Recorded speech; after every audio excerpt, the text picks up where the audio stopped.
got your PlayStation? Yeah. Oh yeah, mate. One of the twins is in the building. You know what I mean? You know, fresh back in the building. It's your host with the most cool auto smoke with my twin. Hey man, Goose the Great, the best thing that happened to a woman since the straightening comb, and we are The Wonder Twins. I know what time it the is. Time to activate, baby. Everybody activate. You feel me? If you seeing this, activate ASAP. You feel me? Woo. Oh man. Let's get this thing going, y'all. Good to be back, Goose. We took like a week off. I've been kind of busy. Yeah, but you know, when you get busy, that means bills are being paid. So that's good, man. Bills is always paid, but busy. Busy just mean, you know, a lot of extras. That's all. Yes, sir. Yes, sir. I'm married with extras, man. But definitely. How was your weekend?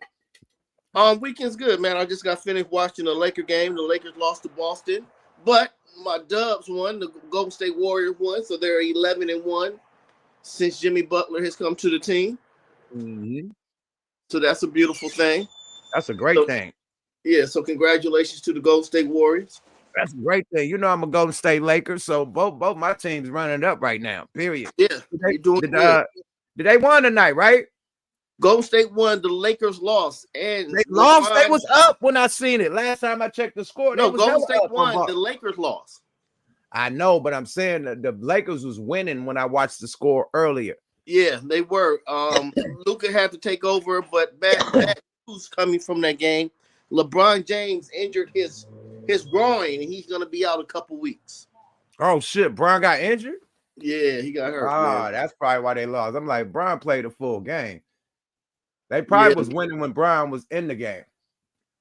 It was tied, yeah. Then he had to lose, you know, I mean, he had to exit the game, and then it kind of went downhill. Okay. See, I don't know, man. God don't like ugly. Did all that tough shit to Stephen A, man. Yeah. That before we get into that, who's the first person to check in? Yep.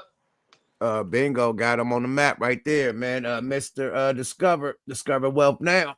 First to tap in, salute to Discover Wealth Now. You feel me? But the tap in is serious. You feel me? Everybody tapping in. Let me see. Everybody, let's do the tap in. West Oakland in this motherfucker, 3,400. I see ya, boy. Yeah, let me know where everybody tapping in from before we get to this motherfucking content, man. You feel me?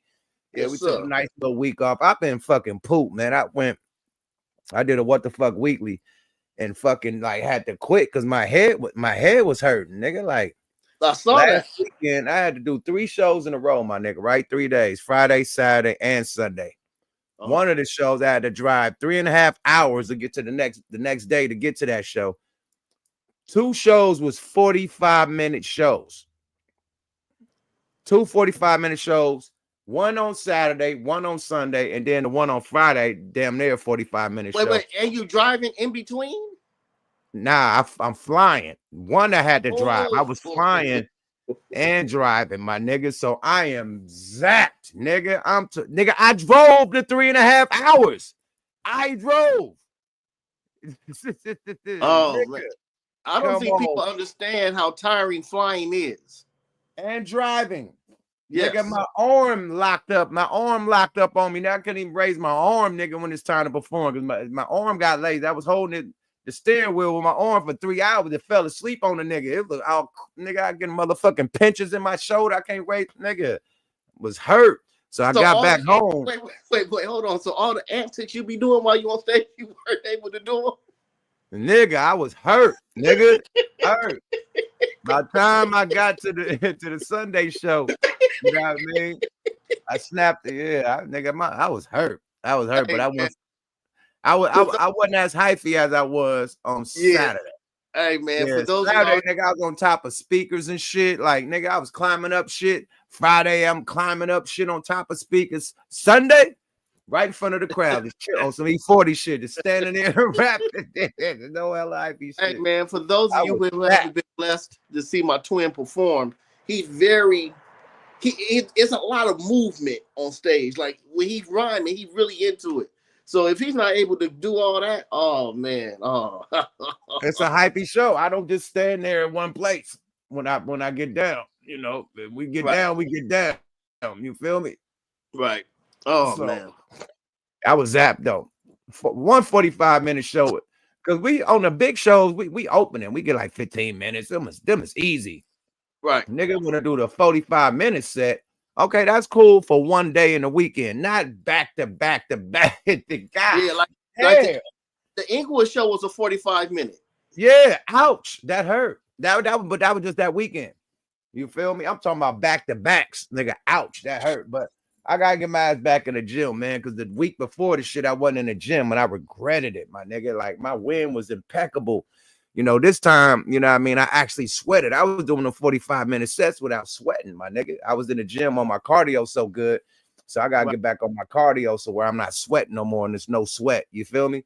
But it broke my body down, nigga. My legs were spaghetti legs, nigga. I couldn't walk. I'm walking around like a cowboy, nigga, bow-legged than a motherfucker. My wife like, what the fuck is up with your legs?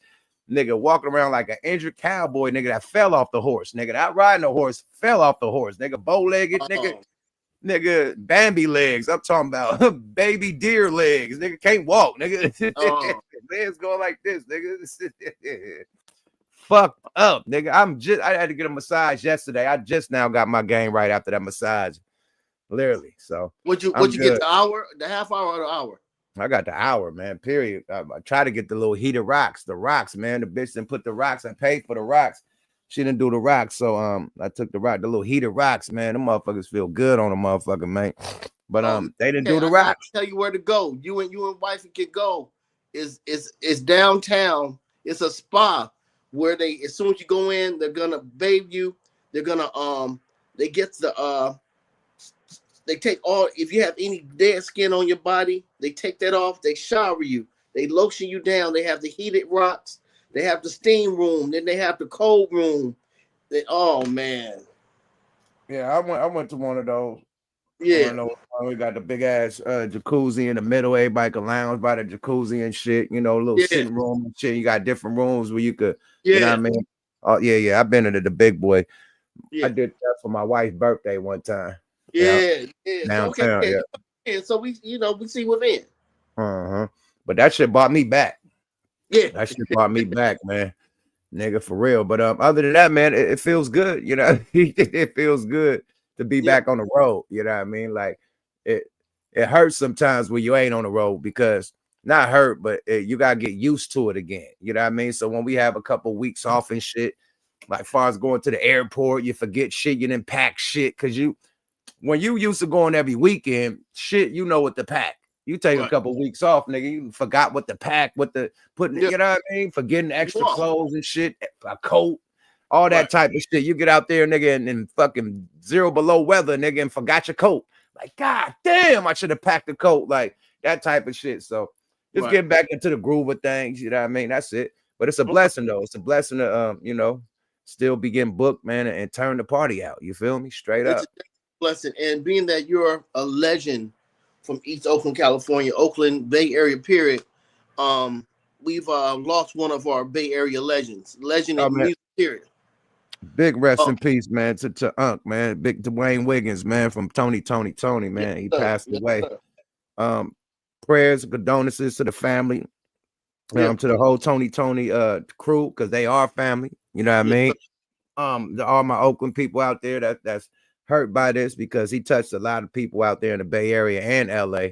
Like Tony, like they was behind a lot of shit, a lot of people's careers and shit. So condolences to the big dog, man, Dwayne Wiggins, man. He a heavyweight, you know what I mean, legendary icon. Did so much for Oakland, you know what I mean? Like as far as looking out for the community, the kids and whatnot, looking out for artists, you know what I mean, giving them workspaces and places to master their craft, giving them opportunities. Like the list goes on, man. Like he done booked us for shows, you know what I mean? Like he done did he's a big dog, man. We lost a real big dog from the Bay Area, man. So big rest in peace. Salute, brother. Dwayne Wiggins, man. Tony, man. You'll definitely be missed, my brother. Damn, that's crazy, bro. Like niggas is dropping left and right. We gotta pray for Gomac too. Gomac is going through some stuff right now. We gotta pray for Gomac, man. While we at it, man, let's give a couple seconds of silence for Dwayne Wiggins. And Gomac isn't gone, but our silence to be for his health, that everything, maybe he can recover, hopefully. But we're just gonna have silence real quick. Man, let's have a shot for them, man. Yeah, definitely, man. Yeah. Do a mob shot for Dwayne, man. And my nigga Go Mac is still here, man. Go Mac, yeah. Go Mac. Go Mac. This prayer for you, Go Mac. Coin Academy, man. Shout out to the fam. You know, Monster Ganja in this motherfucker. I see you, boy. I'm gonna shoot the link out. See if Monster wanna get in this motherfucker right quick. Booyah Tribe. Monster was there this weekend. Oh, he was? Uh-huh. Yeah. I'm glad I'm off this weekend. Next weekend, we got another show. The next weekend. Like, we got some shit coming up. Like, we booked the whole fucking. Can I be Condom Man again? I want to do it again. Nigga, you don't want to be the Condom Man. Hey, man, okay. For those who don't know, Condom Man, after the show, is bigger than yucking everybody because I get to take he gets all the love. He gets all the love. All the I want to all the bitches. All the bitches want to take a picture with the Condom Man. Yeah, they don't give a fuck about the loony. Like, Condom Man, oh my God, it's a condom. Yeah. They start backing it up and twerking on it and shit. Like, okay, that's what we're doing. That's what we're doing. Condom Man to rescue. So if we have anything within the Southern California, Northern California area, I have I'll pay my own way. I'm gonna do Condom Man. He's fun. Houston, Texas in this motherfucker. I see you, boy. Memphis 10 in this motherfucker. I see you, man. What's up, 901? I see y'all, man. Memphis 10. We can get some Crumpy's wings out there. Some Definitely. Good old yeah. I'll go to Gus and get some fried chicken. What's our first topic tonight, Twin? I want to get this LeBron shit out the way. Okay, let's do it. Before we go into the tragic death of Lil Ronnie and his daughter and the suspects being caught. One is run, but two of the suspects caught. One of the drivers, the lady that was the driver, she's been released and she talking shit on the internet. So we'll go on that last.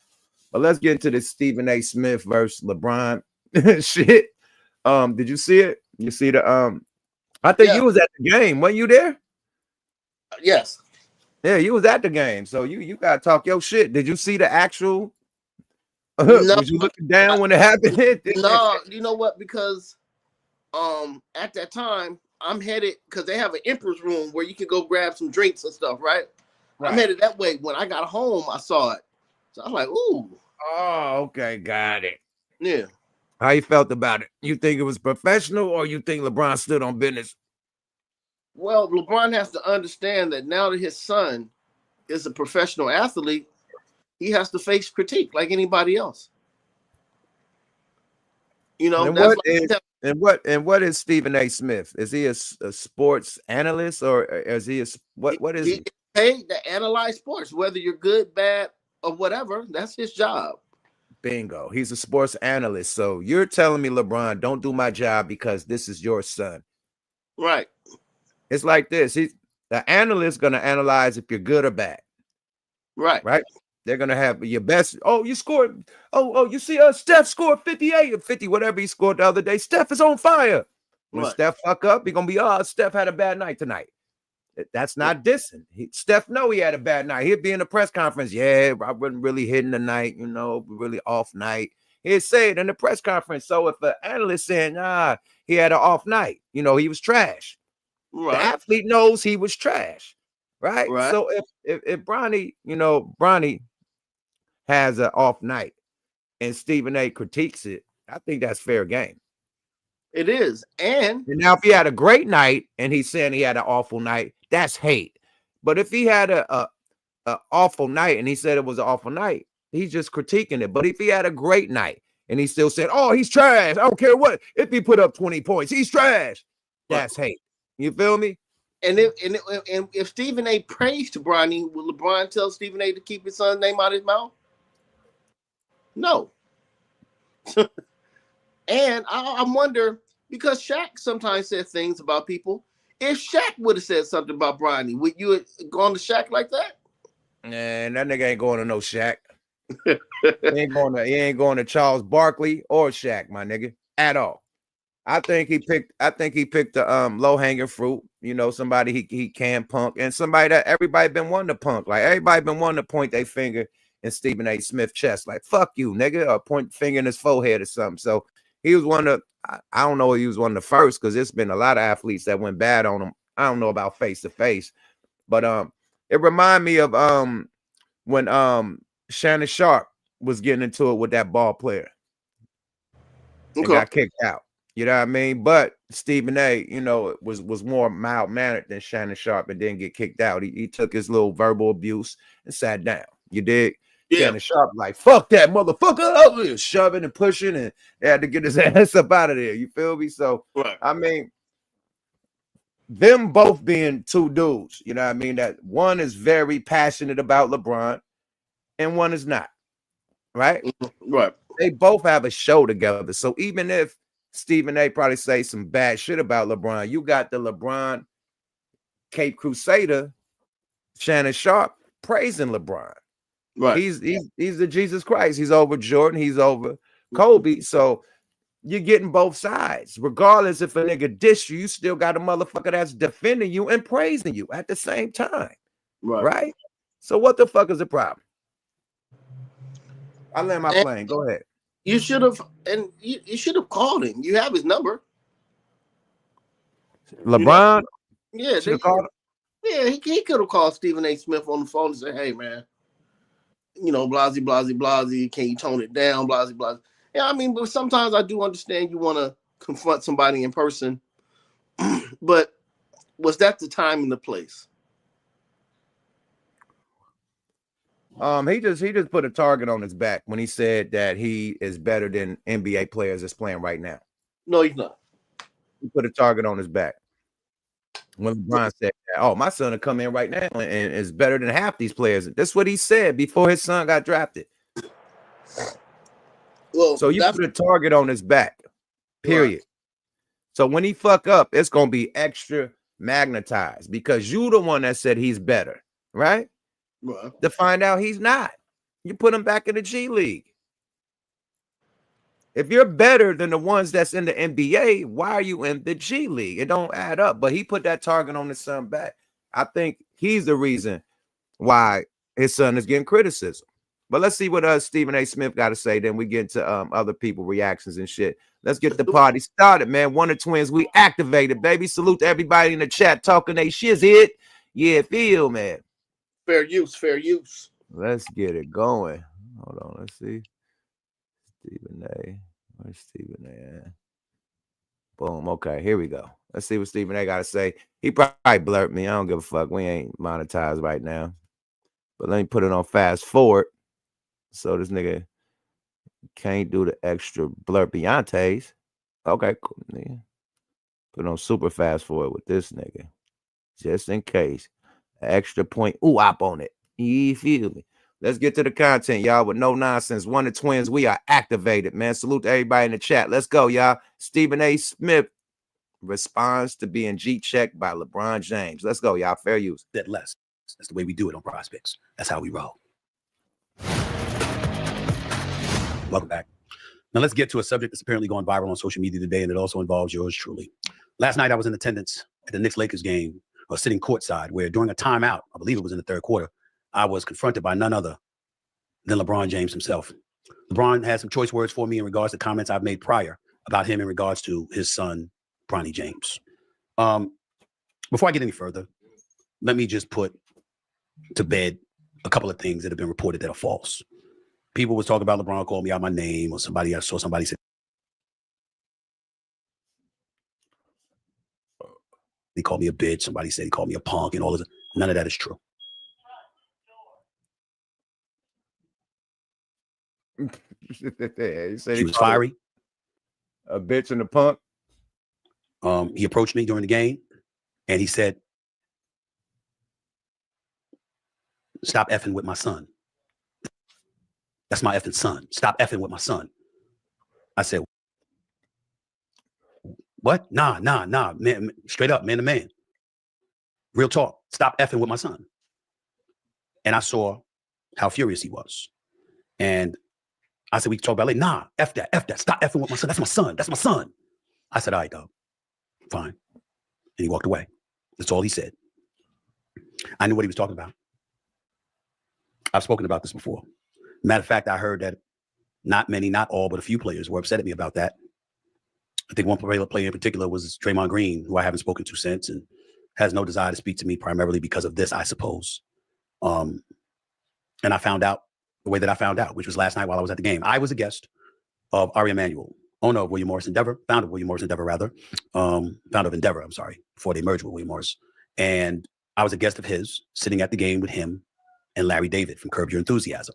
I was sitting courtside, and the next thing you know, out of the blue, LeBron came in my face. Obviously, since he brought up his son, he was piggybacking off of what I had said weeks ago. And what I had said weeks ago is that when Ronnie James was struggling, and I threw out some stats and stuff like that, and I said he's not ready. And then I came on this podcast and I reiterated that point. Clearly, it was something that was on LeBron James' mind that he was aching to confront me about. And so it happened the way that it happened. Now, before I get... they got G-check. That nigga sounds sad. Well, all that loud voice shit. Hey, I'm the best. Where that loud speaking tough voice at? That nigga sound like a poodle right now, like a lost poodle, my nigga. How you feel?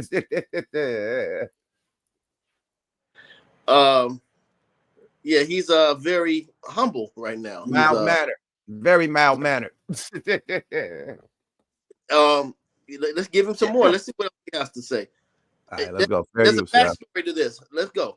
I'm used to tough Steven, man. I like that Steven that act tough, not that Steven with the melanies, man. It's Steven with the melanies. I like Steven when he act tough, man. Let's go, y'all. Fair you. Get into anything else. Let me say that LeBron's agent, who is Rich Paul, his boy, has my number. Maverick Carter, who's universally respected, and is a big player in the industry these days. Monster in the building. He has my number. It's very easy for LeBron James to have called me. It's very easy for one of them to have called me and to say, LeBron wants to see you. He wants to talk to you face to face, man to man. That's not what happened. Last night at the Lakers game happened. Now I get, and people have said to me today that I'm looking pretty damn sad. Yeah, you are. I'll fess up. I am. Because something like that is not something that should make any of us comfortable. I didn't anticipate it. I don't know why I didn't anticipate it. But I'm not here to blame LeBron James. Now you're the victim. That wasn't a basketball player talking to me last night. That was a dad. He rolled up on me as a father. That's what he did. Okay. That was not a basketball player talking to me. We talk about LeBron James all the time. Practically everybody does. That's not what LeBron James does. So for him to confront me, obviously it was something that he was incredibly passionate about, put off about, and felt necessary to confront me about. And what better motivation could there be than to be protective of his son? I understand. Get your son out of basketball, my nigga, if you don't want no critique. Monster, I got you in this motherfucker. Talk some shit. Hold on. There you go. Gandhi, what up? What up, boy? Gooch, you see Monster in this motherfucker? Hello, Monster. How you doing, loved one? You hear us, Monster? I think you hear us? He can't hear us. Can you hear us? Can you hear us? Yeah, it's bad. It must be my reception. This shit is slow. Ah, shit. But you can hear us? Yeah, my shit is slow. Monster, do us a favor. Go out and come right back. Tap out, tap back in. Nah. Yeah, tap out, tap back in, my friend. Yeah. Now, I'm gonna bring a good side to this. Yes, Stephen A. does sound sad, but another reason why he couldn't go the way he wanted to go, because he was with the William Morris agency and the other guy, because they were having a meeting at the game, because they knew that the next morning, within hours, Stephen A. was to sign a 4-year, $100 million contract with ESPN. Oh shit. Yeah.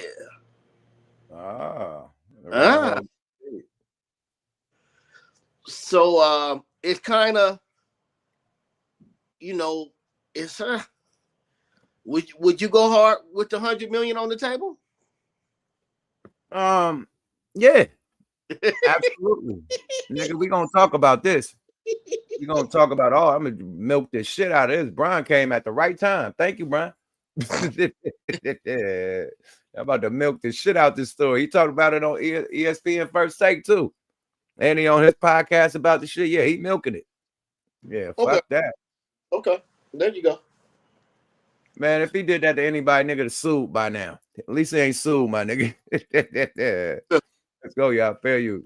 Fair use, yo. Stand it. I respect it as a parent. I'm a father of 2 daughters. And in all honesty, I couldn't definitively tell you that if I were LeBron James, I would not have done the same thing. I would hope that I would not have. I would hope that I would have picked up the phone and called the person instead, or got arranged to see that person face to face instead, rather than walking up to me in the middle of a game, courtside. That was not the end of the game. That was not the beginning of the game. That was in the middle of the game that this happened. But that's what happened. And there's really not much you can do about it. I have a lot to say about it, but I wanted to address a couple of things. Number one, because I saw this tweet from Kevin Love. He was responding to my tweet. My tweet was, I had no intentions of talking about it. And the reason I had no intentions of talking about it is because that's what men do. You handle it privately if you can.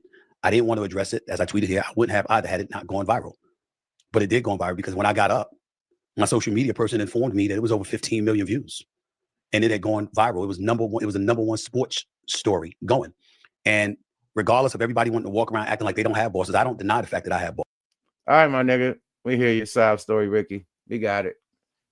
Let's see what the celebrities got to say about it. This nigga is like long-winded. He basically said the same shit about 10 times. Yeah. We got it. He ain't got no pep in his step. I thought he was gonna at least say some other shit like, all right, nigga, fuck all that, man. This is what I really want to say. I can't say it on the program. But yeah, fuck you, LeBron. That's what I expected him to say. This nigga still mild-mannered. So yeah, he waved the flag. So that's basically okay. He got it. He saw how tall LeBron is in real life. Like, God damn, all right, my nigga. Stephen A is tall. Yeah, Stephen A is tall, but nigga, that nigga towered that nigga. Like, hey, nigga, don't be talking about it. Yeah, that's 6'9", towering over that nigga. Yeah. Little different. Yeah, so that's basically it. What's our crowd saying? Shit, I'm trying to look at the shit on the screen, man. But let's see what the comedian got to say, mate. This nigga funny. Godfrey, man. Subscribe to Godfrey, man. Fair use. Fair use. Man, Stephen A. Smith, he got ran up on. And I think if you read LeBron's lips, he's like, I think keep my son's name out your mouth. Like he really got pissed at Stephen A. Smith because, as Stephen A. Smith has been known to, express himself with athletes. And hey, Stephen A. Smith is going to be Stephen A. Smith. That's why he gets paid the big bucks. That is why he gets paid the big bucks, because Stephen A. Smith is there to annoy you, have an impact on you. Sometimes Stephen A. Smith will say some shit out of his mouth, be like, man, shut the fuck up. But then you go, nah, he right about that, though. I think it's the one episode where Stephen A. Smith was like, I don't mean to disrespect LeBron James, but you got to be kidding me, LeBron. You got to be kidding me. Bronny is not ready for the NBA. Because he's not ready. I mean, it is pathetic. It is atrocious.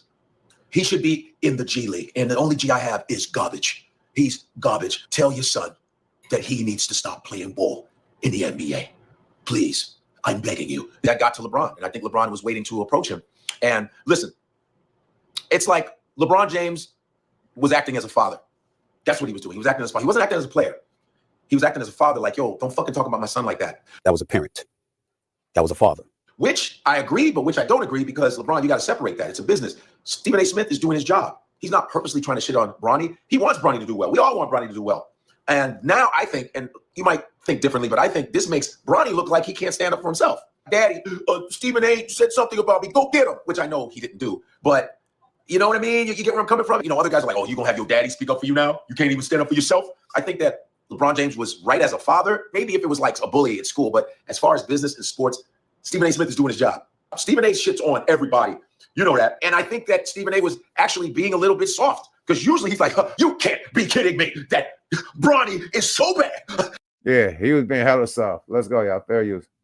He's so bad. How he gets all hyper. And Bron is 6'10", 6'11", and Stephen A. stood up. I never really see LeBron run up on anybody. That's the difference between today's basketball, because if it was like a Charles Oakley, he would have smacked the shit out of Stephen A. Smith and Anthony Mason and Xavier McDaniel, right? Bill Lambier. Stephen A. Smith would have been in a fucking casket go, I think you guys saw last night what happened to me.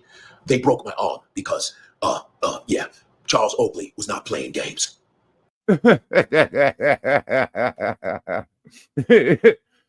think, do you think with this being done, do you think more athletes gonna start pressing Stephen A in person? Because LeBron did it. Yeah, maybe. I mean,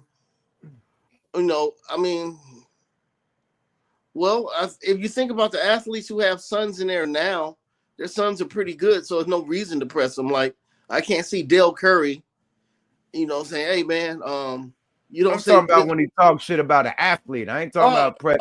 Yeah, like other athletes, he talks shit about. You don't think that this gonna be the one where they get on the nigga helmet?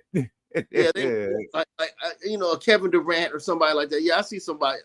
It might just, it might start something. Yeah. Yeah, I see Durant getting all in the nigga face one time. Yeah. Allegedly. We don't want no harm that happened to Stephen A. Smith, but I could definitely see KD jumping in that man's face.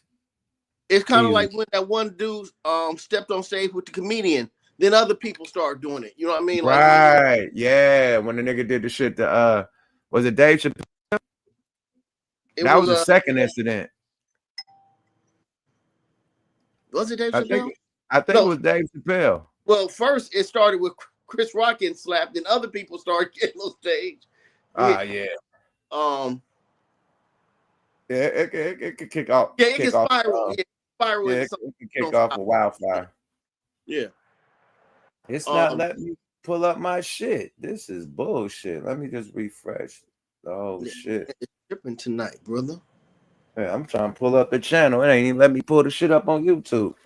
Oh, but wow. Yeah, man. And Monster, yeah, Monster ass was fucking glitching in the Matrix. I don't know, man. There's some other shit going down too. I forgot to put up. Some new celebrities that's been added to the Diddy case. We're gonna do on that one too. Let's do one more thing. Let's see what I think somebody else wanted to say something about. Ari Spears talk about LeBron James and shit. Right? Let's hear what that Ari Spears got to say about this shit. Fair use, shout out to Raw for TV. Follow them on the tube, but this is really him just playing back Ari Spears. So let's go, y'all. Fair use. Fair use. It's your boy Ari Spears here. Listen, man, I want to comment on a moment that went viral, I guess, between Stephen A. Smith and LeBron James at the Laker game, which Stephen A. Smith addressed on First Take, I think this morning, where LeBron James approached him during the game, and you could tell by the facial expressions and the body language that LeBron James wasn't pleased, apparently, about what Stephen A. Smith was saying in regards to Bronny being in the NBA and his performance. And I got to tell you, this is why I have a problem with LeBron. One of the reasons why I have a problem, because LeBron is a hypocrite. And I kind of wish that Stephen A. hadn't backpedaled just because of LeBron confronting him. Because if you remember early in LeBron's career, and I mean early, there was a moment where in a game in Cleveland, I forget who they were playing, and LeBron James got into a skirmish with the opposing team with several players underneath the backboard, sitting near courtside. And his mother jumped into the mix and started, trying to curse the players out and take up for her son. And just to add some real context, one of the first things that Stephen A. Smith said was, LeBron didn't approach me as a basketball player. He approached me as a father, which I could understand. So now let me go back to my point. So when LeBron's mother did that, LeBron specifically yelled at his mother, "Sit your behind down." Because LeBron knew that, hey, I don't need you to save me. I know I'm your son and you're my mother and I'm your child, but I'm a professional basketball player playing a professional sport. And this comes with it. So I don't need my mommy to save me. Well, why is this any different? Stephen A. Smith is a professional commentator commentating on a professional sport. He's doing his job. But because now it's LeBron's son, he feels the need to come in and save his son the way his mother tried to save her son. You can't have it both ways. His son is a professional basketball player playing a professional sport. He don't need his daddy to jump in and save him. So the same way you told your mother, LeBron, sit your ass down, you know what, LeBron? You need to sit yours down. Stephen A. was doing his job. Nepotism is why your son is in the league. And that's what Stephen A. was pointing out. We know that your son don't deserve that spot, not over somebody who's more qualified, but it is what it is. Because daddy came to the rescue twice. Stop being a hypocrite, LeBron. You know what I mean? Sit your ass down. DM me for the link to the Spears and Steinberg podcast. Subscribe to our YouTube channel at Spearsburg Pod. Hit like and subscribe. I think he right. I agree. I think he right. Brian can't tell nobody how to fucking commentate, my nigga. It's like motherfucking commentating on Devontae Davis. Like everybody purely saying he lost. Can Levante say, hey, fuck y'all, man, don't talk shit about me and my hair grease? Like, no, you gotta accept if you had a bad fight and you probably look like, you didn't win. You know what I mean? Convincingly, it looked like it was a draw.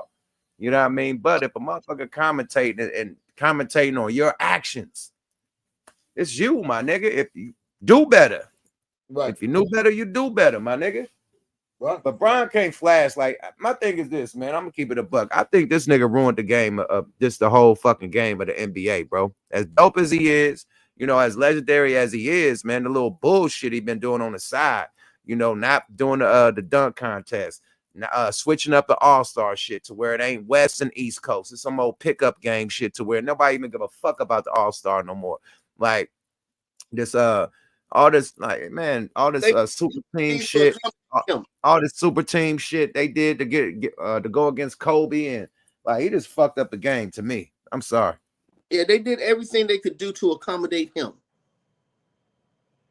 You know what I mean? And that's where I don't like it. And him picking the teams, him and Durant picking the teams. No, man, if you're on the East, you play on the East, and somebody else is on the West.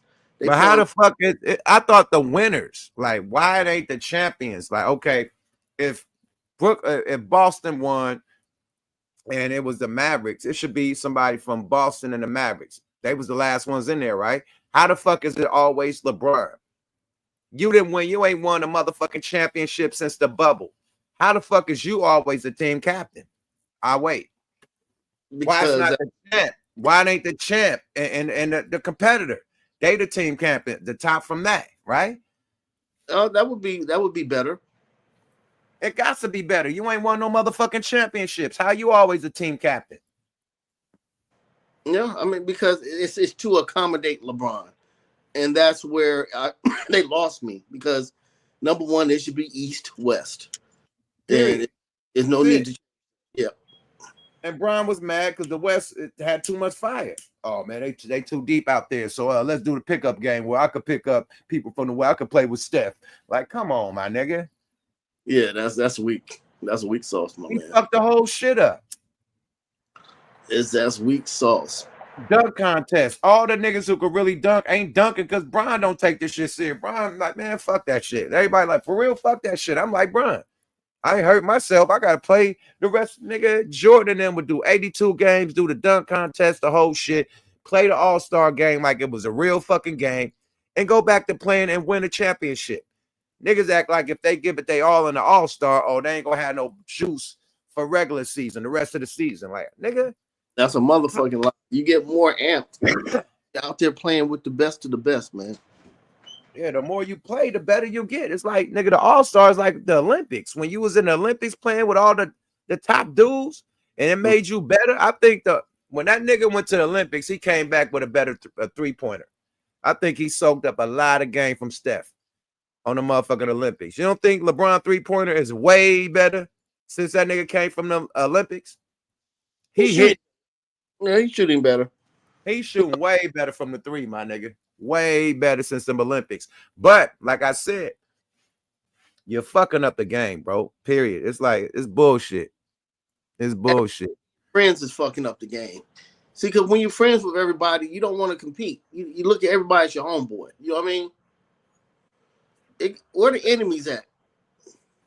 Where the rivals at, right? Yeah. It ain't no rivalries. Like Caitlin Clark and Angel Reese is more of a rivalry. That's why they got the WNBA is popping, because they got rivalries in the WNBA. It's no fucking rivalries no more. These niggas is buddy, huggy. Niggas got hella different handshakes. Bron got handshakes for niggas that ain't even on his team. Clap, clap, clap, clap, clap, clap, clap, clap. Like, bro, y'all niggas ain't played with each other in 10 years. You still got a handshake with that nigga. You too peaceful.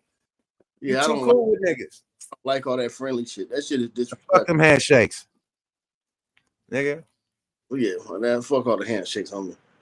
Them nigga got handshakes with the op, nigga. You ain't supposed to be handshaking the op, nigga.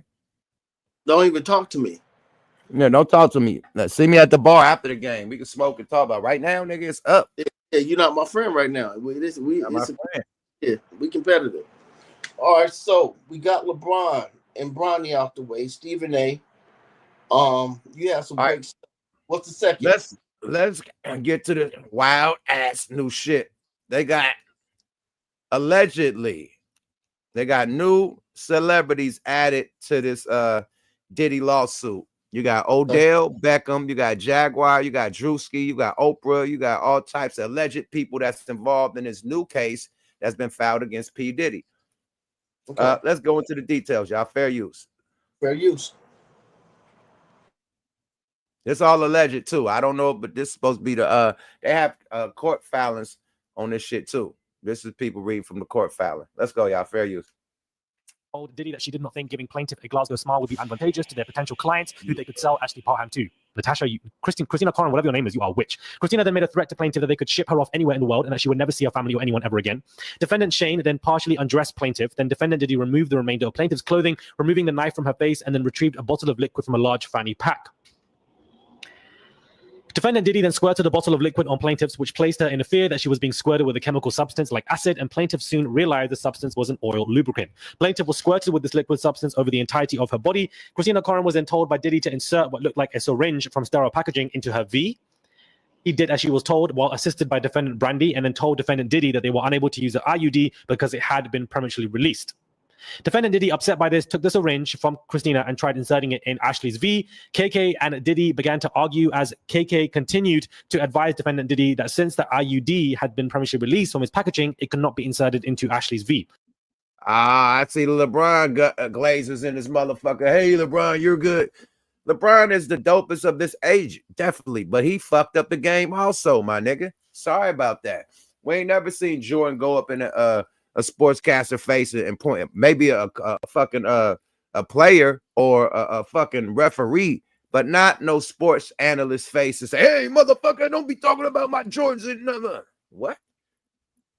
Yeah, Jordan's son got arrested with cocaine. He hasn't approached anyone. What? Man, that nigga's son is the most disrespected out of everybody's son. Jordan's son.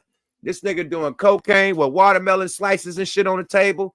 This nigga getting caught on the railroad tracks, nigga, talking about my daddy is Jordan. I'm Jordan. This nigga with cocaine in the car. This nigga's on TINZ. He's the most disrespected son. You think Jordan is out there? Hey, don't talk about my son. Your son is part of the motherfucking cocaine cowboys. That nigga get loose. That nigga nose is follow my nose. It always knows. Cocaine with the watermelon slices is manny. That was yeah. So yeah. At the end of the day, man, the new thing about these people that's fans with people, like you can't talk shit about nobody. Like people could talk shit about Jordan, you know what I mean? I ain't gonna be hella mad, you know what I mean? You can say Jordan ain't the best. Cool. But when my eyes, what I see compared to how Jordan and Kobe play and compared to how these niggas play now, from my eye test is Jordan and Kobe, 1 and 2. Then put whoever you want after that. Yeah. Period. Do you agree with since this nigga want to talk about Brian and shit again? Do you agree with Gilbert Arenas and them? And I think it was another dude because LeBron agreed with him, another former player, Chandler or some shit like that. I think said that the problem with the NBA right now is that they're not letting go of the players from the 80s and the 90s. They keep on comparing these players to the 80s and the 90s when they just need to let those players go and just talk about the players right now. I mean, everybody pays homage to those before them. I mean, LL didn't complain when they talked about Curtis Blow, and Jay-Z and didn't complain when they talked about LL and guys before him. It's always going to be somebody before you, but it's not about the time in which they were there. We're talking about talent. If you're better than no one's complaining that Steph is the best shooter. Yes, there have been shooters before him, but he is unanimously the best. If you are the best, people have no problem giving you your shine. Yeah, Ray Allen, Reggie Miller, Larry Bird, there were a lot of people before Steph, but being that he has proven that he's the best, he gets to shine for being the best. Facts. But at the end of the day, it's like it's him Steph and Bron and shit. It's some niggas, these young niggas, man. SGA, you got you got niggas putting up them nigga. Giannis still beating their ass. You got these young bucks that still, we still gotta watch out for Wemby when he get from injury. You know what I mean? So you got some of these young bucks that's coming up, man. So I'm looking forward to the new faces. Like LeBron been the face forever, my nigga. Let's what's up with the new faces? That's who I wonder. Who's gonna be the new face of the NBA when LeBron retire? That's the question. For you LeBron fans out there. Is by just looking at the sport right now, you're gonna have Tatum, you're gonna have Morant, you're gonna have Wemby. Yeah, because Tatum's still young. They think Tatum old. Tatum is in his 20s still. So yeah, you have Tatum. SGA. Those are like the top 4 right now. And it's, but what it's really like when Bron and Curry are gone and Durant, when the playoffs come, you have my man in New York, the point guard. That was killing the motherfucking Lakers the other night until he got hurt. Oh, that guy Andrew. You talking about what's my man's name? Goddamn, what's the name, bro? It started with a B. Broner. He's good. Yeah. So when the playoffs, Bruiser. Yeah, you got to see these motherfuckers, in battle. That's when the stars come out. You know what I mean? Like, okay, you Jokic. I mean, they said Donovan Mitchell, Wemby, SGA, Luka. Yeah, Luka, young Bron. And Jokic. I mean, look, Jokic had a 31 point, 21 assists, 22 rebound game. Nobody's done that shit before. Like,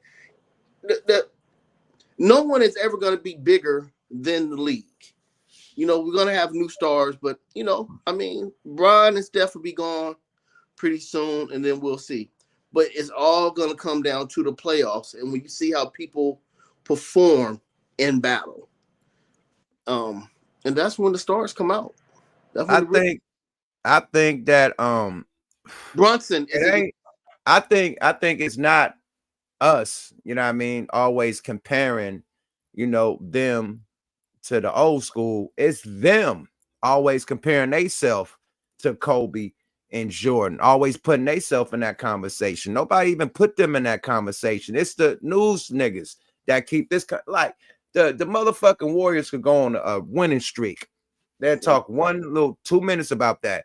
The whole rest of the show, they're going to talk about who's the best, LeBron, Kobe, or Jordan. And they're going to start making comparisons. And this shit goes down for months and months and months and months. Even if the Lakers lost, they talking about is LeBron getting closer to Kobe or closer to Jordan. That's the topic. So if the newscasters is using that as clickbait to get people to watch, that's them comparing. That's not the fans. That's the people. That's the media. Sports media keep on comparing this nigga to Jordan. Keep on comparing this nigga. Is he better than Kobe? That's the fucking debate. So it's them keeping them in the debate, right? And then LeBron, you got a number 23 on your motherfucking chest. The best 23 is Jordan. So you don't think nobody's gonna compare you to the nigga that number that you're wearing? Like niggas say stupid shit. Oh, well, don't compare us to the 80s. Why not? So you niggas can be little brats and fuck up the game? Oh, don't look at how they played back then. We got better players right now. I can't tell. If you the best motherfucker and you 40 years old, I can't tell, my nigga. Steph? You and Steph? Hey, man. That's all I see, my nigga. Let's stop bullshitting, my nigga. We had more than 2 niggas in the 90s. It was more than Jordan. Jordan won championships, but we had way more players than that nigga that was going crazy. Yeah, it was crazy. Yeah, it was some battles out there, man. Crazy, legendary niggas. The one that they call plumbers and bump. Like, come on, man. Oh, they was plumbers back then. They played better than you niggas. Gilbert Arenas got cooked by John Stockton. He's talking about, he's a John Stockton, man. John Stockton cooked Gilbert. Every time they met up, Gilbert had one good game against John Stockton. And he talking, I dropped 30 on him. That one game. What about all the other 4 times y'all met up? Kept you scoreless, stealing the ball, everything. A nigga that you claim is a plumber. Like, let's stop playing these games, my nigga. Gilbert was on the team with Jordan. Talking about, oh, Jordan, cocaine, and Jordan on cocaine, my nigga. No, he put Jordan name with cocaine. Yo, he from the days of the cocaine. Cocaine, and he saying that Jordan was on steroids. Hey, every nigga I know on steroids lose their hair. What happened to Jordan? He started losing all his hair. Then he went bald headed. I said, boy, he's a cold motherfucker, because they say that Bron on the roids, right? Now all of a sudden Jordan was on the roids because, you know, the boy LeBron is getting accused of being on the roids. Now all of a sudden Jordan was on the steroids. You know how much testing they was doing back then? This when Jose Canseco, Mark McGuire, fucking Barry Bonds, all them niggas got caught up in a steroid scandal. This is them days. And you think Jordan could have went out there on steroids? But stop, my nigga. Stop. Does Gilbert aware that players use cocaine now as well? Cocaine has gone out of business. Cocaine ain't never went out of style. It's still the party drug for the elite. That's rich people drugs. Yeah, cocaine is the white man champagne. Bingo. And a white lady champagne. Talk your shit. You know, white girls love white girl. Man. Oh my, that need to be a song. White girls love white girl. Ooh, we gotta do it. We gotta do it. White girls love white girl. White girls love white girl. Wowzers. That get the party started. And sample somebody going white girls love white girl. Bass. White girls. Super things and pet. They love the white girl. All the names of you. White girl. Their name is in your passion. The white girl. And all the things that'll come for you. Don't by the way, bass. Don't by the way, bass. The white girl, she blown away. Ha! Snort the cocaine off the butt. Snort the dick up. White girl snort clean up the titty. And they get titty, snorting the coke. Titty, city, snorting on the coke, pretty. Nah, fuck with y'all. Hey, man, you and this motherfucker, man. White girls love white girls, man. Period. Calico, what up with you? With Chi-Chi, get the yayo. Chi-Chi, get the yayo. Salute to the fire breathing dragon and the motherfucking great. The great name Gooch. What's happening with my people, man? What's up? We in this motherfucker, man. Another night, man. White girls love white girls, man. Yes, sir. We are here, man. Are LeBron haters? No, I don't hate LeBron. I actually think LeBron is a great player. He's the best player right now besides Steph Curry. Them two is the best to me playing right now. But is he better than Kobe Bryant? No. I don't give a fuck how many records he broke. I don't give a fuck how much longer he played. I would say break those records against the players that Jordan and Kobe had to play against. Thank you. Then let's see how it go. Go out there and go fuck with them 89 Pistons, them 86 Pistons. Bro, he had to team up with D Wade. D Wade, they teamed up to make a super team against Kobe, my nigga. Kobe had won that number 5, my nigga.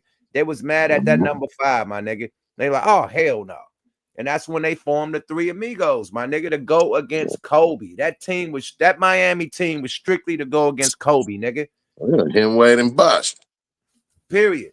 They had to team up, nigga. Did they have Ray Allen that year too? They had Ray. All that, man. Come on, bro. That was crazy. They had the mega team up, my nigga. And they still didn't get Kobe. It took them what, 2 years to get one? A year to get one. I think it was. It took them 2 to get. It took them 2. So it took them 2 to get, and they won 2 back to back. That's when Dwayne Wade used to have the pool parties over his house, and niggas stopped going because his son kept coming down in a bathing suit.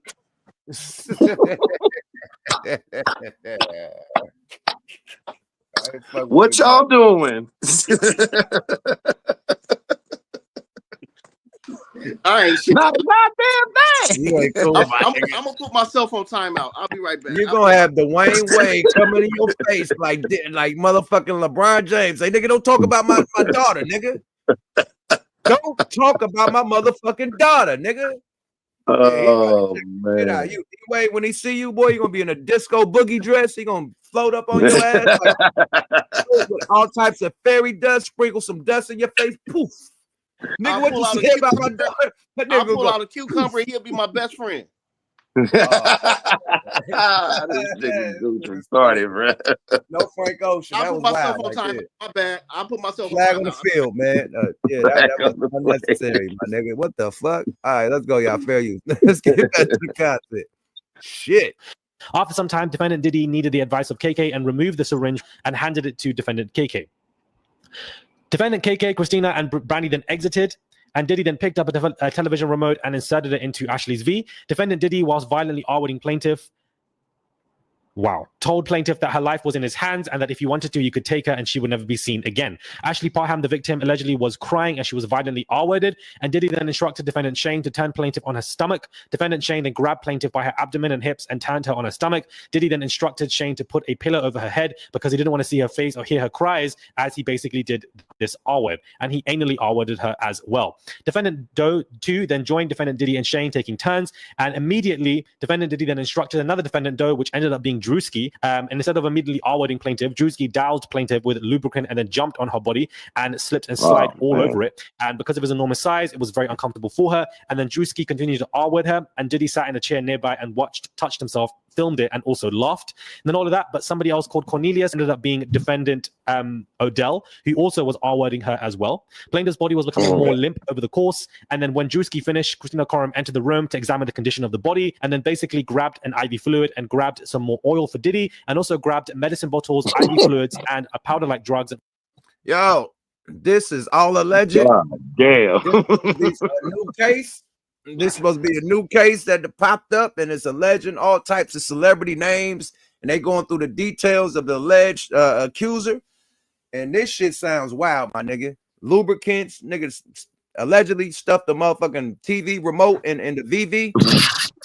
Hey, boy, the Powders, TV, glitters, sauces, lubricants, and a nigga named Cornelius. man, listen, boy. Man, Take that. That's why that nigga famous word was take that. That nigga is really taking shit. Take that. Like, oh, and we thought that nigga had that was a little slogan. Nigga. He was really taking shit. Oh, mama. I thought I told you that he won't stop.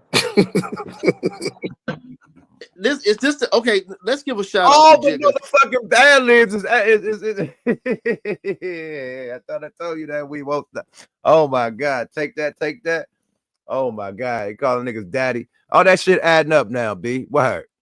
Oh, we got some other shit too, man. I want to pull this up. You know, the former founder of Bad Boy has exposed Diddy, and he's alleging that Diddy had something to do with the quad shooting of Tupac, which was a hit, was supposed to be a murder hit, allegedly, which a failed murder hit. He was supposed to get allegedly, you know what I mean?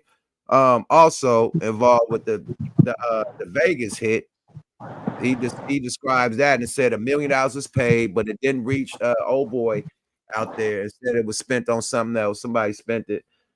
This is the dude that used to own Bad Boy. He also said when Biggie died that he was the only one with the copy of the contract, and Puff redid the contract to where he had 100% of everything, and the estate wouldn't go to the kids, so, and the mother. So yeah, he did some scandalous shit. And this is the dude that owned Bad Boy that's coming out saying this shit. So Do we have the audio?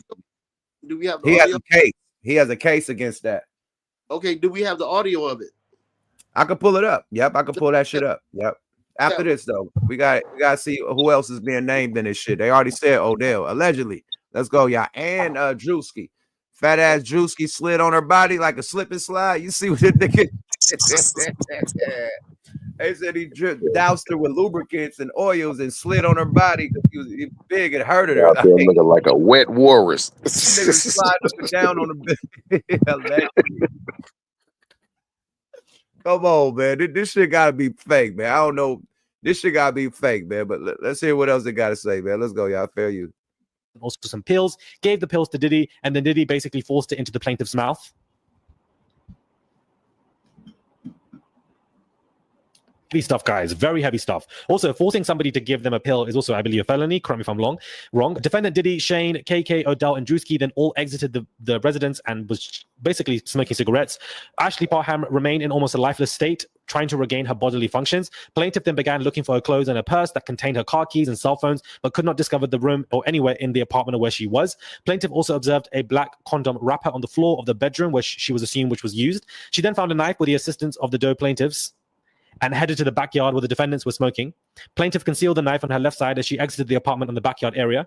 And upon coming to the exit of the home, which led to the backyard, plaintiff was met by defendant Big Homie CC, who was standing between the door as a bodyguard. By the time plaintiff was able to compose herself and come to the backyard, Christina Coram was no longer in the backyard, but she was upstairs by the balcony with Brandy.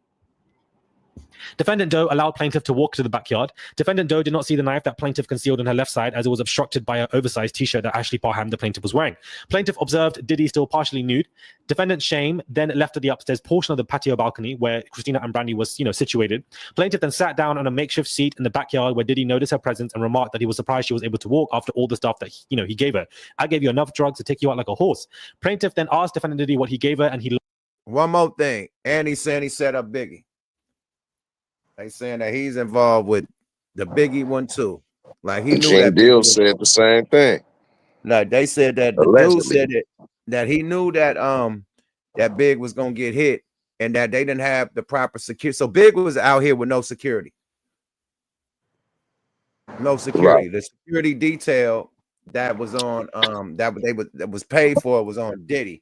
So Biggie was out here with no security detail. That's why the security detail left with Puff in one car and Biggie and Junior Mafia is in another car by themselves without security. He didn't have no security detail that night. So why he didn't have security detail, but Puffy did. So it's a lot of shit that ain't adding up. Let's go, y'all. Fair use. Allegedly. Let's go.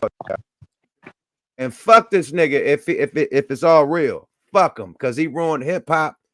Nigga, if it's true, you got rid of Pac. If it's true, you was involved with Biggie. If it's true, you was involved with that motherfucking robbery.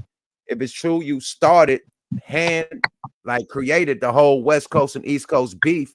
It was by you when you put out the Who Shot Your shit when Pac was in jail. You know what I mean? You orchestrated this shit.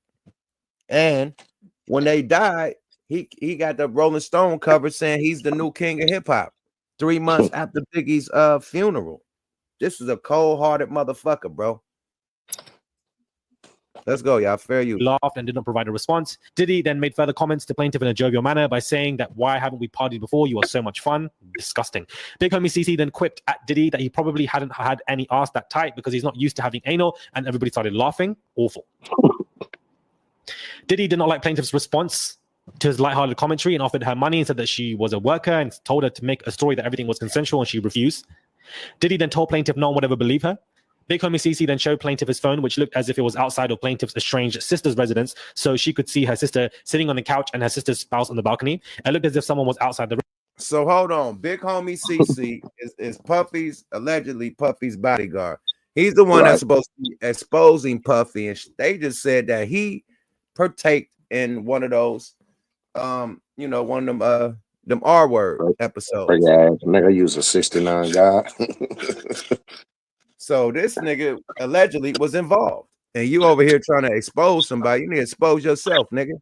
Allegedly. Let's go, y'all. Fair use. Resident streaming. Plaintiff, whilst rattled by what she was seeing, was still angry about being gang R-worded and refused to take any money or refused to listen to Diddy's stories. Defendant Diddy then called defendant Janice in an effort to... And you got to ask yourself, how you know so much if you wasn't there? That's the question I always ask. The only way you gonna know is if you was there. Bingo. And you really there. You really there. He partying. You are, because security usually stay at the door, you know what I mean? Making sure people ain't coming in with guns and shit. They ain't in the rooms and going through, you know what I mean? So you had to be really partying. You wasn't the security, you wasn't at the door, you wasn't making sure niggas, you know what I mean? You was in the rooms, allegedly. He was the lube boy. Yeah, you was bringing in the lubes for niggas, man. Allegedly, man. Like, come on, you ain't gonna know. It's like, I don't know, man. It's like when these females, you know, back in the day when they used to give so much detail about these rappers and shit and say, they did this, they weren't cool, they woo woo, they woo woo. It's like, bitch, how you know? You was right there too. What you do? I ain't do nothing, bitch. You was right there getting your whole shit woo wow. My homegirls, it wasn't me. Now y'all got flipped. Y'all got flipped, bitch. That's how you know so much. Exactly. Period, bitch. If you didn't get flipped, you would have been in the living room just chilling. You want to know what happened. Gotcha. Let's go, y'all. Same bitch end up on motherfucking Apple Bottom Booties Volume 48. Facts. With Brian Pumper. Facts. Let's stop playing. Be proper. With B Pumper. Let's go, y'all. Fair use. Exactly. Convinced plaintiff to not report. Janice obviously was downplaying everything to Ashley Parham. Diddy then made further threats that he had gotten off from bigger crimes and referred to Tupac. This upset Big Homie CC in the moment, and he pulled out his gun on Diddy. As two of them were exchanging words, plaintiff went behind them, defending Big Homie CC, where he seemingly began to protect plaintiff in that moment. Big Homie CC then advanced to Diddy, questioning him over the comments of Tupac. During this commotion, a neighbor came out of nowhere to find out what was going on. Big Homie CC then turned the gun back to Diddy after he told the neighbor to run, and he did. Wow, this is crazy, guys. So Big Homie CC and Diddy at this point are having a huge argument. The gun went off and hit a hill behind defendant Shane's residence. Diddy then ran back up the stone stairs near the hill where Christina, Coram, Shane, and Brandy were. Plaintiff charged towards Diddy, moving the concealed knife from her left hand to her right hand in the pursuit of Diddy. Plaintiff then pushed Diddy from behind whilst on the stone stairs, causing him to fall back. Ashley then raised the knife in a rage from the events that just transpired. Plaintiff was shocked now because Diddy was panicking and he was begging and pleading for his life. Plaintiff was shocked to see how Diddy basically was acting suddenly now as a victim in this moment. She gained clarity. She didn't use a knife on him. She ran down the outdoor stone staircase and to escape. Defendant Diddy then chased plaintiff down the stairs and attempted to push her, but she was already at the bottom of the stairs. Hearing the commotion, Christina and Brandy emerged, and Christina then began administering first aid to Diddy for the injuries caused by plaintiff.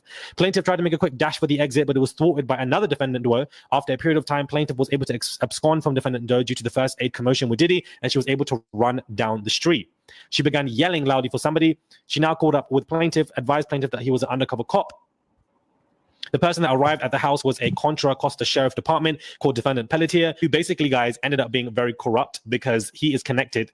The mob has connected Mao Police Chief John Pelletier in the free fall to Diddy connections. The current Mao Police Chief John Lawrence Pelletier faces renewed scrutiny over his mishandling over multiple disasters that have gone on due to negligence and corruption. And further sources have confirmed Pelletier's direct connections to not only Sean Diddy Combs, but also to Oprah Winfrey as well. So why is this man linked to Oprah when we know for a fact that he's also related and linked to Diddy, and the fact that he's also listed in this lawsuit as a corrupt person by Ashley Parham? Hopefully you guys are still here with me. Hopefully you guys are still following me with this case because it is very corrupt. This lawsuit is so in-depth and intense, guys. I can't sit here and give you guys... Yeah, it's deep. I don't want to go through no more shit. That shit deep. With Diddy being so powerful, if he allegedly got Pop killed, if he allegedly got Big killed, why didn't he just get Big CC killed?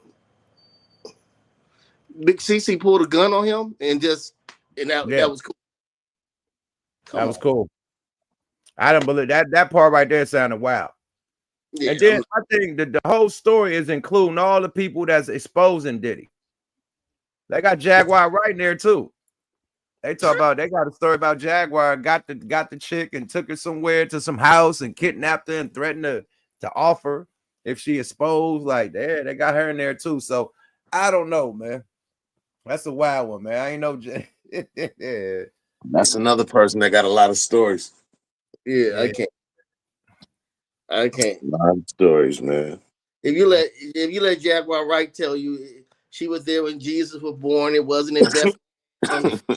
They didn't bring gold and frankincense and myrrh. My bitch died. But you gotta ask yourself how you know. Bitch, how you know everything? You had to be ran through. You know what I mean? Period. You had to be there and be ran through. You had to be a part of the participants. You feel me? It's like everybody that went to the Diddy parties. They probably didn't go to the after party, but Diddy, everybody been to the Diddy parties. LeBron, all them niggas, all the celebrities. Everybody been to the party. I don't know if they've been to the party, but they've been to the parties, my nigga. Diddy was the best party thrower. He threw the livest party since fucking when he was going to fucking Howard and shit back in the day, throwing all them Howard parties and shit, and them frat parties and shit. So he been the party man from the rip. You know what I mean? But we never knew about the party. You dig? And now they got Drewski, you got Jaguar, you got the nigga Odell Beckham. Like, this is wild. Allegedly, this is a wild work, my nigga. Nasty work. Yeah, this wild, wild. Yeah, buddy. Okay. Yeah, everybody, we hope you enjoy it. We're not gonna go into that anymore because that this shit got too crazy. I started getting dizzy after a little while. Yeah, it starts sounding like a fairy tale. My man, we want to. This is gonna be a great alley-oop. Speaking of guns and people actually having guns and doing things with them, twin, we want to give our condolences to the rapper out of Texas and his daughter. Oh, yeah. Lil Ronnie, man. Big rest in peace to Lil Ronnie. Condolences to his daughter. Rest in peace to him and his daughter. So sad, man. This is wild, man. Work, totally, right? Totally unnecessary. Over rap beef, you know, these YNs is on some whole other shit, man. Period. I just never knew, you know what I mean, that just shitting on niggas, you know, lyrically or Facebook wise or Instagram wise on a live or somewhere come with these many repercussions, bro. Like, I don't know how you feel about it. Like, I seen the footage, man. That man ran away from that car and they still shot that car up. Yeah. They ran and got him.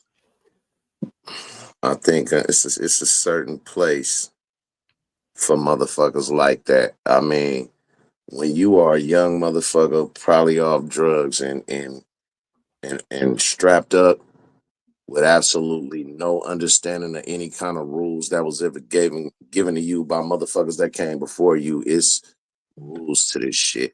My thing is that, let's say if these niggas wasn't caught and they made it back to anywhere in their hood or by their hood, any nigga that knew them from that hood, they should have checked them immediately about that. Motherfucking little girl ain't had nothing to do with that, contrary to whatever the fuck homeboy had going on with y'all. If that nigga and you had beef, that's one thing, but when you see that type of shit go on, man, it looked like the I don't think it's rap beef. I think it's deeper than that. I think it's street beef. And well, one guy told me why it happened. They said it was over a dice game. I was about to say somebody got robbed at a dice game. Yeah, and they couldn't catch the homeboy, so they fast saw him and got with him. Mm-hmm. So he a motherfucker that ain't even had nothing to do with why they killed him. Right. Nope. He's just in the crew. It's a nigga from his crew robbed niggas at a dice game. They couldn't find him, so they got Ronnie. Allegedly, that's the word on the streets. Allegedly. I'm gonna tell you what. Down there in the great state of Texas, nigga, they gonna hang you motherfuckers high.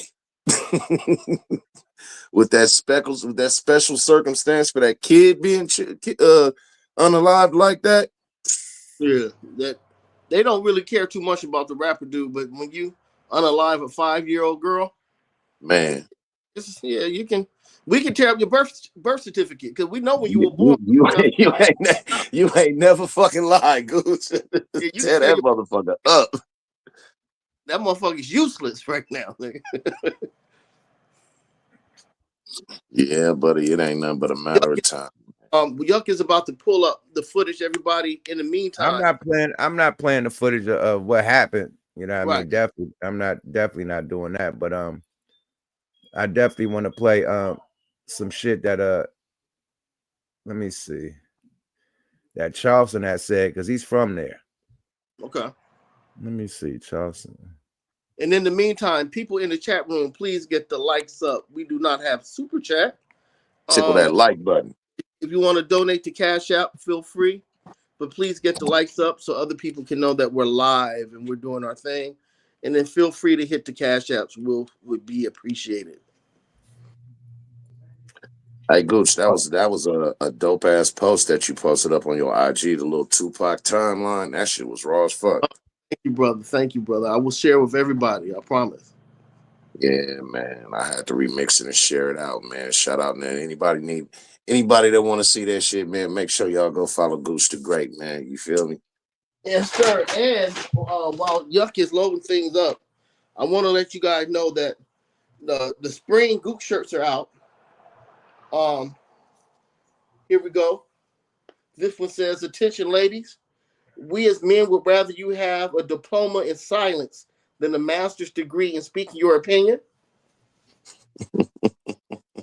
Here's another one. This is the Goose Spring collection. This one says, bitch, stop asking me if I'm in a relationship or not. You want the $40 or what?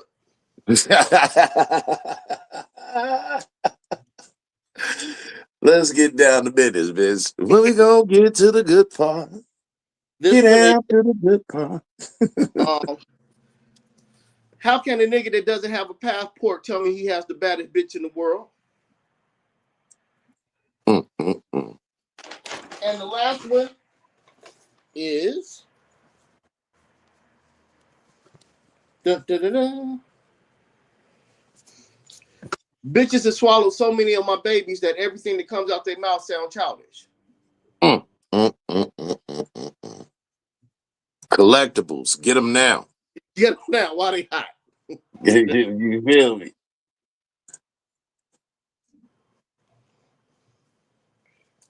Oh, and I have non-stick. So your hair. So ladies who wear these t-shirts, I have non-stick that won't attach to your hair or bump while you're sleeping at night.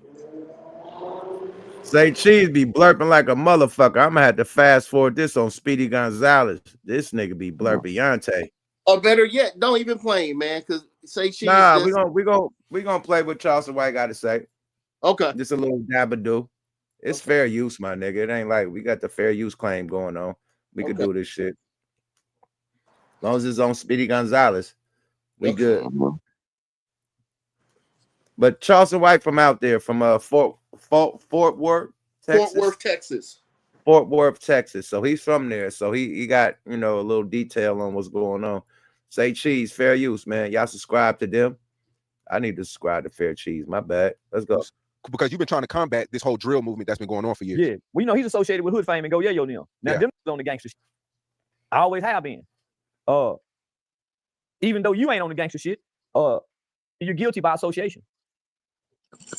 You might as well be on the gangster. If you hanging with the gangster niggas on the gangster shit, you got to be on gangster shit because you're guilty by association.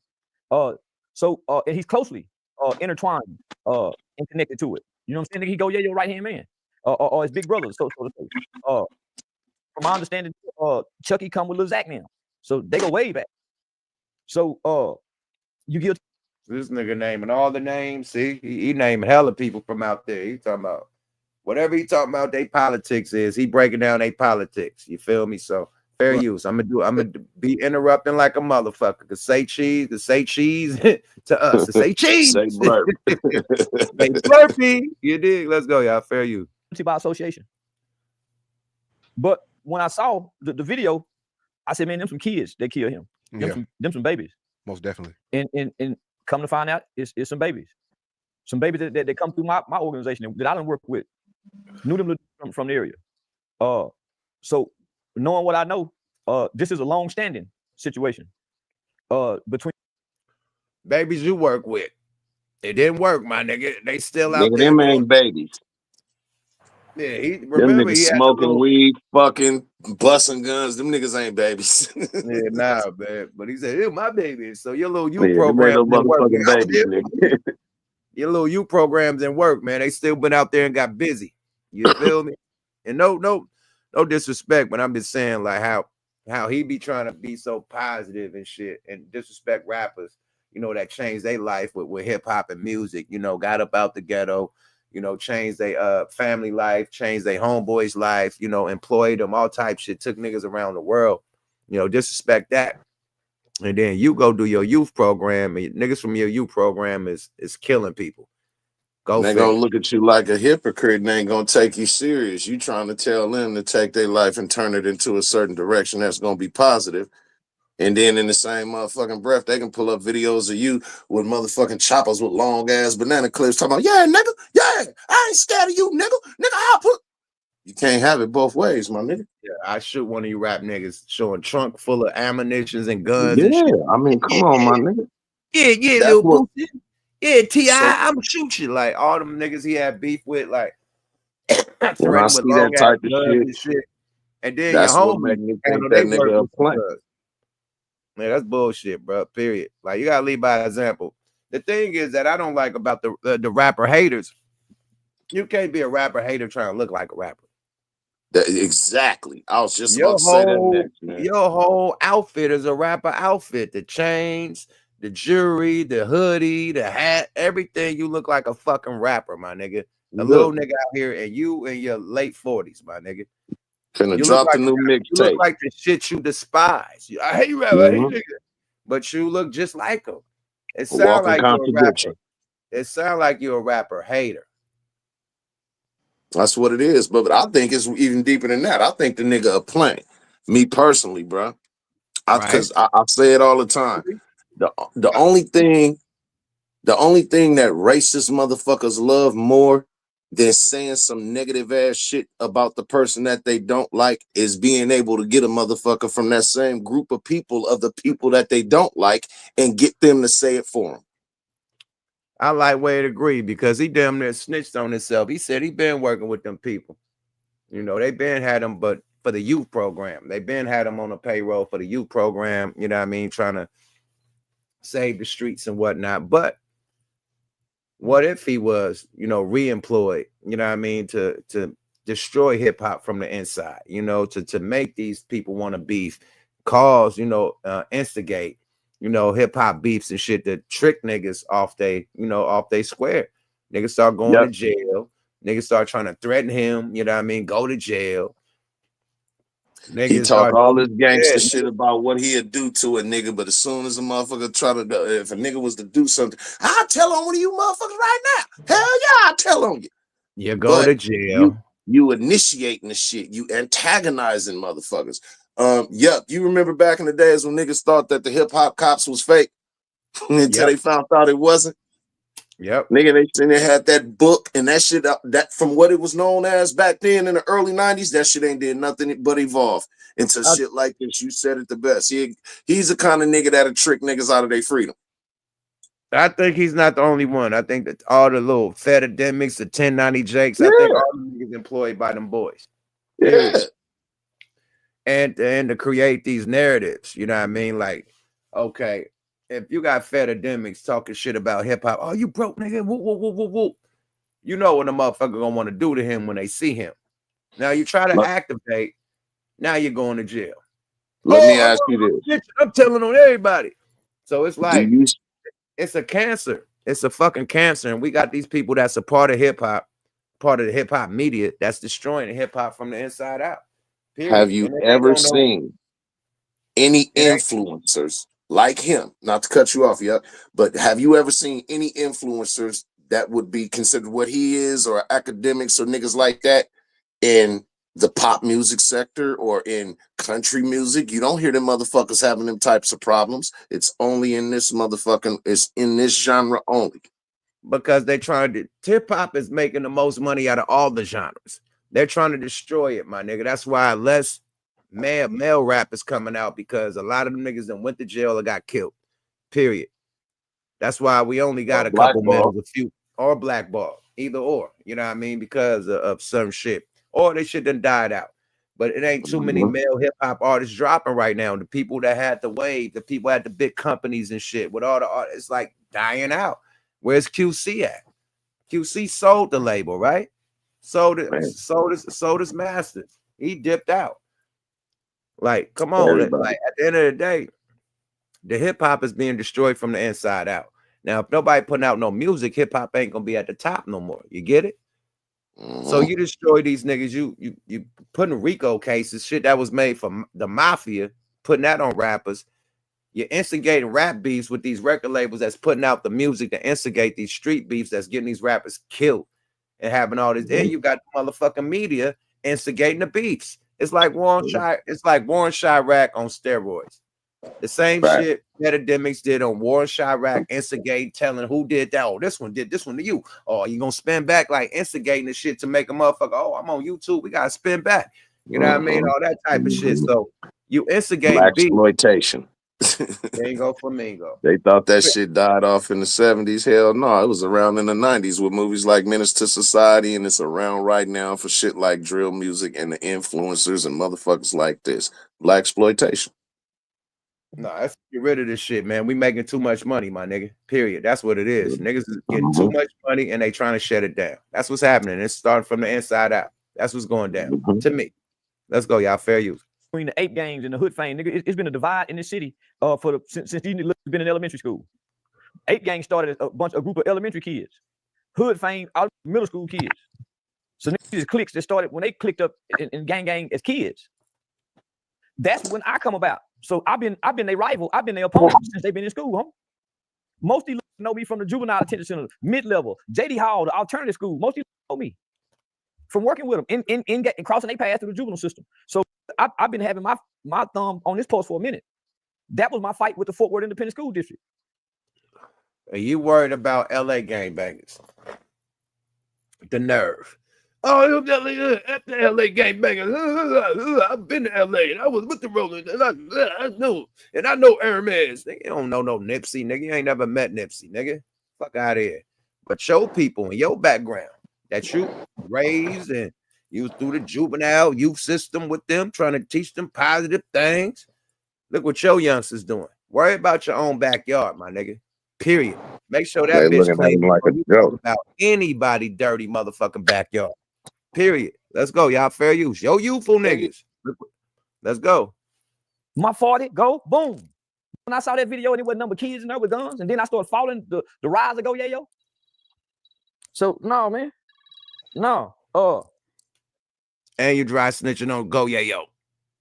Go Yayo wasn't mentioning this shit. Let's go, y'all. Fair use. My this is near and dear to me.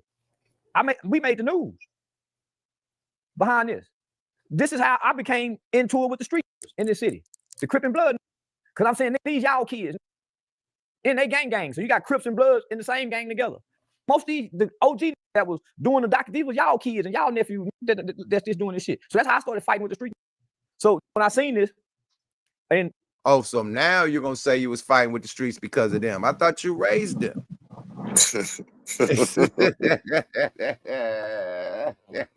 Who raised you, nigga? I thought you raised them. Now you beefing with them.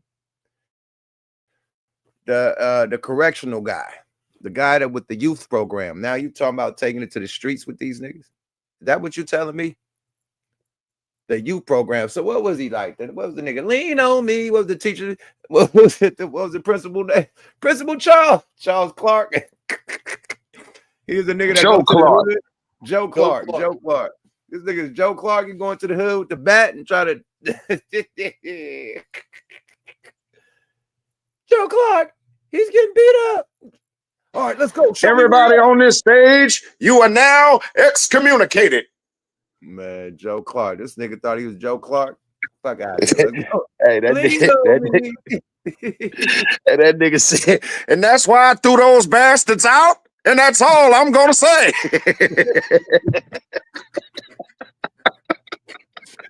Joe Clark. Cold 10. Get the chains off the door. They putting chains and shit on the door. This nigga locked them niggas in prison, man. That nigga had them niggas in school prison. Chains on the door. Crazy. Lock the door. Let's go, y'all. Fair. That was Charleston White in his heyday. It just didn't work. Chains didn't work. Let's go. Fair use. And I know we know who done the shooting. The name is coming up that's doing the shooting. Yeah, they identified the shooters, but they haven't. I guess people in Fort Worth may know, but yeah, publicly they haven't released the name. And this was a kid who everybody had on the internet. This was a kid that made the internet rapping. I cussed out his mama. This little kid talking me, everybody be posting this, and he ain't gangster. The shooter. He was hanging with J-Dub, and he was hanging. So now he was murderous children. Nigga, I don't know what did the nigga. Hold on, man. He just got caught for a murder, and you say he ain't gangster? Broad daylight shooting, and he ain't gangster? Who you? Man, listen. You the motherfucker that's saying that you trying to teach the youth to not be gangsters, and then say he ain't gangster, like that's something bad, like you taking points away. And he ain't even gangster. Like he got to do more than that to be gangster. Like damn, what he got to kill a whole family? Like, guy, he already killed 2 people Come on, man. allegedly. And this coming from a not nigga that allegedly. maced. This coming from a nigga that maced a nigga. This nigga, shut up, He nigga. ain't no killer. He ain't no gangster. He won't mace a nigga like I would. You know what? He's absolutely right. He ain't a gangster. He a killer, nigga. Rephrase that. Let's go, y'all. Fair use. Facts. J-Dub was a serial killer. He had 2 funerals. So there's been a beef within our city.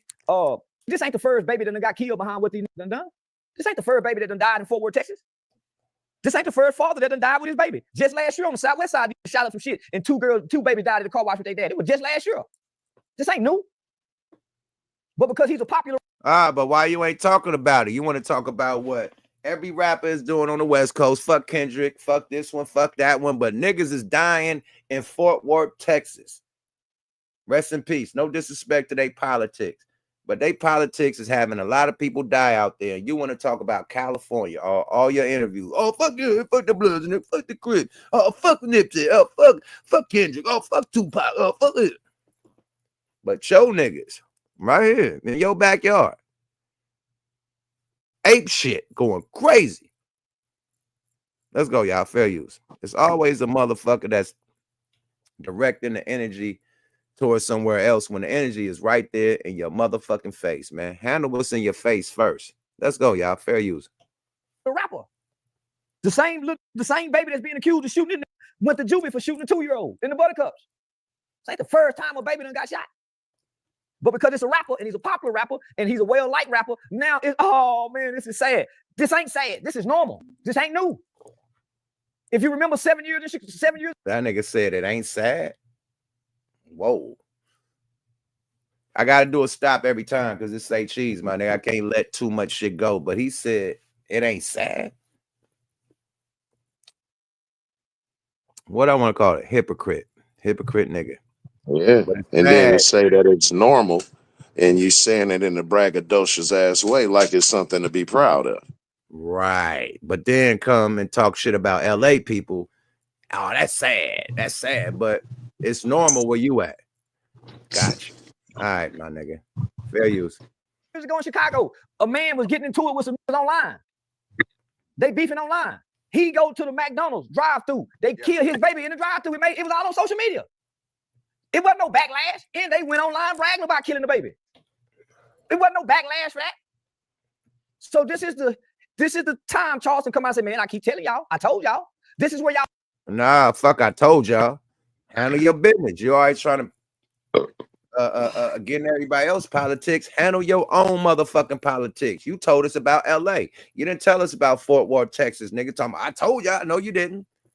When has he ever talked about that nigga's a coward? No, the only shit that happened in Texas that he talked about was Mo 3 shit that happened like that in Dallas. He talked about the whole Mo 3 shit, what happened, all the conspiracies, but he never talked about Fort Worth, Texas, what's going on out there. What you mean you told us? You told us everything about Mo 3, everything about Nipsey Hussle, but you didn't tell us about your niggas in Fort Worth, Texas. You did not. Sorry about that. Gooch, you quiet as a church mouth, man. Talk some shit. I want to see if my twin's still there, man. Did you fall out, nigga? No, I'm right here. I'm just listening. Charleston, your nigga, man. I know Charleston, your nigga, man. I know you gotta be silent on this, man. I know that's your boy. My bag, my nigga. This is my bag. Let's go, y'all. Fair use. I'll become hypocritical. Because we have an obsession with entertainers and rappers and street niggas. We love them, but the common man and they baby can die every day, and we don't have the same level of emotional response or compassion. Our neighbor. I don't want to hear that shit. Let's go. We done with this. We done. Say cheese. We ain't gonna name that nigga blur Beyonce is. But see, what he doing is he's creating a narrative. When you say that we got love for these rappers and we show the love for these rappers, but when your common neighbor get killed, don't nobody show no love for them. The people that common neighbor knew, his family and friends, shows love to them. The reason why rappers and shit may get more attention is because they're more popular than the normal fucking next door neighbor. So you're leaving that part out. The reason why more people may tend to pay attention to shit like that is because they're more popular. Yeah, If this was the average Joe Schmo, then only that Joe Schmo's friends and family and who he was popular to is still going to show them that same love that the popular rapper gets showed. So get the fuck out of here with that bullshit, man. That's a false narrative, man. Gooch is looking around strange. no, He ain't gonna speak on. You gotta let when your homie is out of pocket, it gotta be said, my nigga. Period. It ain't like nobody hating Charleston. It's like, my nigga, speak on your own politics. This is your politics. He want to speak on LA politics. He want to speak on Atlanta politics, New York, Chicago politics. This is your politics, man. Be real with this shit. Don't be like, I told y'all you to tell us shit about that. How you feel? The situation's sad. His closeness to it, I guess he does know the kids or whatever. And going by the narrative in which we're giving, yes, he should be able to speak on everything. Just don't speak on what's going on out of town. Speak on the things that's going on. We will look crazy speaking down on every other podcast, and we have problems within our own. We need to fix our own first, then, speak on someone else's. So what we're saying is true. Just like how Trump is doing the country. Why do we care what's going on in the Ukraine? We have problems going on here. Let's fix the United States first, then we can worry about other places. So what we're saying is true 100%, whether Charles is my friend or not. Charleston, what we're saying is true. I'm not the Stephen A. Smith type dude. I'm going to stand on what I say, and it is what it is. And if he has a problem, then he can call me and we can talk about it. But yes, address what's going on first. But Charleston also understands that if he were just to talk about old Hattie Mae, the church secretary passed away, that's not clickbait. No one's going to turn on to listen to that. Nobody gives a fuck. I mean, so he has to talk about the West Coast and WAC 100 and what we're doing here because we get clicks. We're important people. Nobody cares that Hattie Mae Johnson had a stroke last week and they had to sell chitlin dinners to buy her a wheelchair. Who gives a fuck? So the money and the clickbait is within rappers who are known and making money, 100%. Or athletes, to say. Well, that's where the exploitation comes into play, because if that's what you're doing it for, then say that's what you're doing it for and stand on that instead of trying to say you're for the community and it's the kids that we need to take hold of and change the direction of, because if that's the energy that you're trying to put out, but then on the other hand, you're using means of exploitation to do it, saying that that's the only reason, that shit doesn't make sense to me. That's like a person telling me, well, if somebody's hating on you, it's only because you doing something right. No, nigga, they hating on me because they doing something wrong.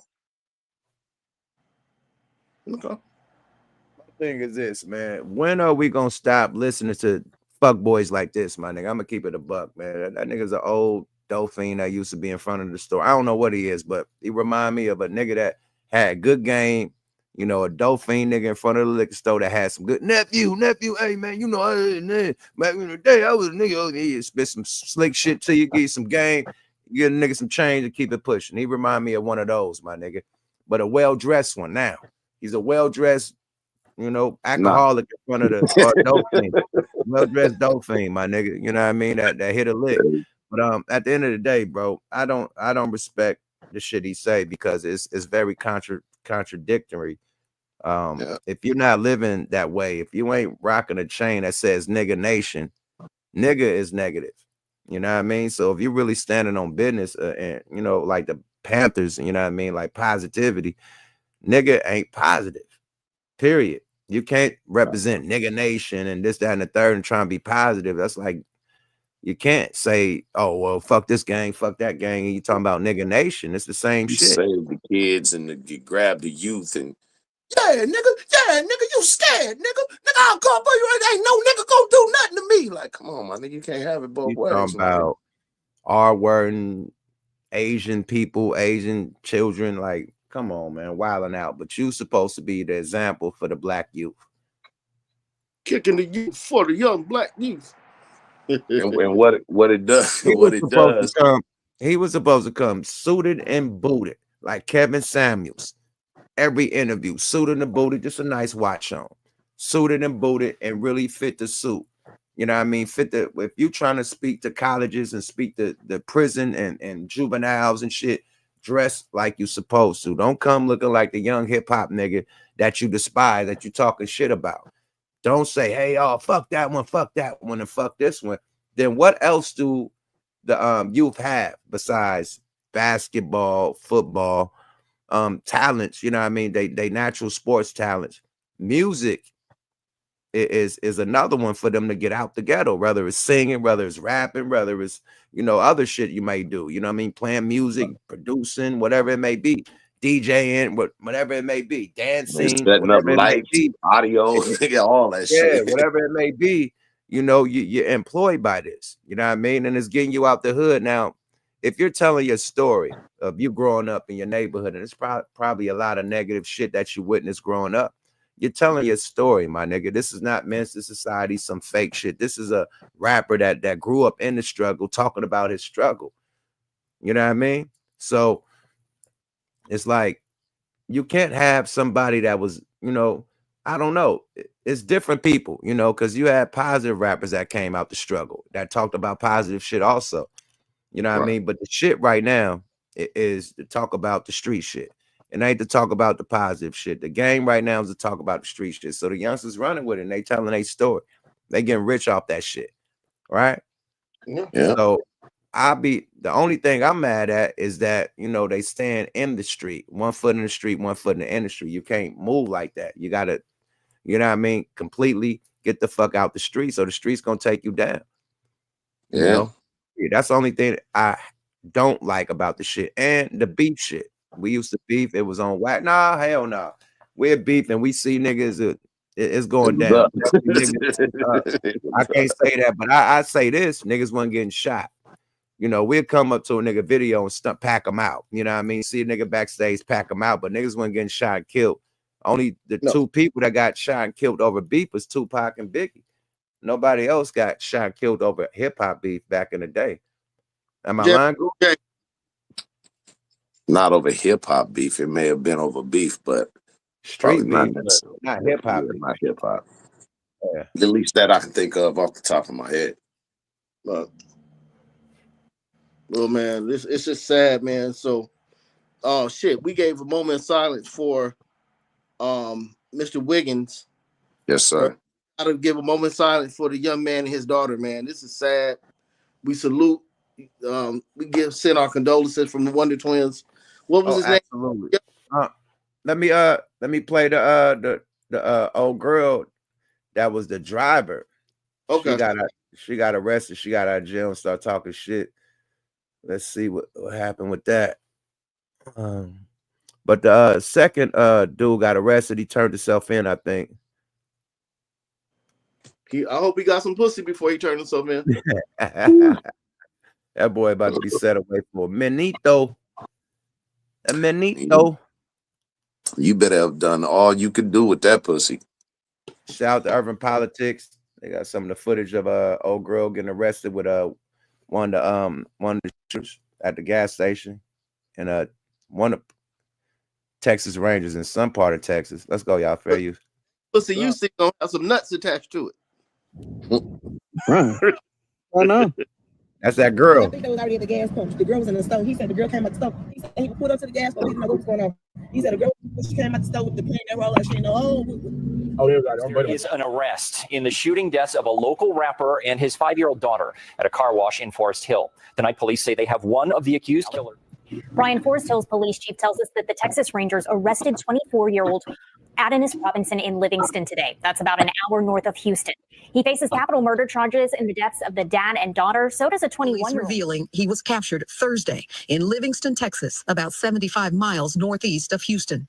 Details surrounding how 24-year-old Robinson was tracked down are still unclear. Yo, it's Big Ant, the spokesman, man. We back another edition of Urban Politicians TV, UPTV. Make sure you stay on your pivot at all times, man. Had to come tap in. Let's go, y'all. Fair use. The other nigga just got arrested. He was on the run. He got arrested. Nigga with the dreads right here. Urban Politician. Let's go, y'all. Fair use. in with the latest as it broke into the Texas Blog News and also on Twitter that the third suspect involved in the shooting of Get Money Lil Ronnie and his 5-year-old daughter, R Money, had been captured and arrested and booked in Terry County, which is in Fort Worth. And most definitely, God bless to that entire family. Again, everybody going through with their loss for baby R Money and Get Money Lil Ronnie. Most definitely fly high forever and rest in peace to both of them. As we had seen what happened yesterday, Livingston, Texas, on the scene, we had learned that there was a female driver, but then that lady got confirmed that she supposedly, if I'm not mistaken, also drove them on the scene. And I can't confirm that all the way, but that's what I was hearing online and things. But she is going to be charged with accessory after the fact. Y'all seeing her crying right there, so you know how that's going to turn out. And they got one of the suspects as well. Livingston, Texas is about an hour north of Houston on Highway 59. That's toward the northeast and everything like that. When you come from Dallas, a lot of people take 45 to come down South Texas and come. See, you need a nigga from Texas to describe what's going on, man. Shout out right. Hey, man, you got to drive down from the 99 to the 5 to the 33, and it's like you're coming from South Texas and North Texas. And yeah, you need a nigga to really display the freeway. Urban politics. He from out there, man. He reporting live from, I think he from Houston, one of the parts, but he out there, so he knows exactly what's going on here. Fair use, y'all. Straightforward. It's kind of coming into the northwest side of Houston, but they went the other way and everything like that. And they are now charged with capital murder. And it says right here, charged with the capital murder of multiple persons. And that's the booking date of 3/7/2025. And they were saying he has some other type of, if I'm not mistaken, like probation stipulations he had been violating and everything as well that he had going on. But in the end, none of that really matters now, bro. Their fate is sealed. The police obviously got everything they need. The Texas Rangers was involved with this right here. And this is all the way unacceptable, dog. This should never happen. You see how this worked out? They did this Monday morning. They didn't even make it to the weekend. It was not worth it. It made entirely no sense. You harmed an innocent child, a 5-year-old baby. There's nothing tough about this. There's nothing gangster about this. There's nothing to glorify about this, bro. This is very, very terrible. They became public enemy #1 in the country. I haven't seen they got Donkey of the Day on Breakfast Club and everything like that now. They was doomed from they started. This whole plan shouldn't have went down like that at all. Killing the father, killing the daughter, and leaving people grieving. This affected the entire community of the Fort Worth scene and the surrounding. Fair use, fair use, fair use. He dropping Joel. Fuck getting Donkey of the Day. They about to get donkey dick. You got stop with all that. Got flag on the field, man. Unnecessary. God damn, bro. Them niggas is the epitome of crash dummies, my niggas. Them niggas gonna be getting their potato cavity destroyed for killing.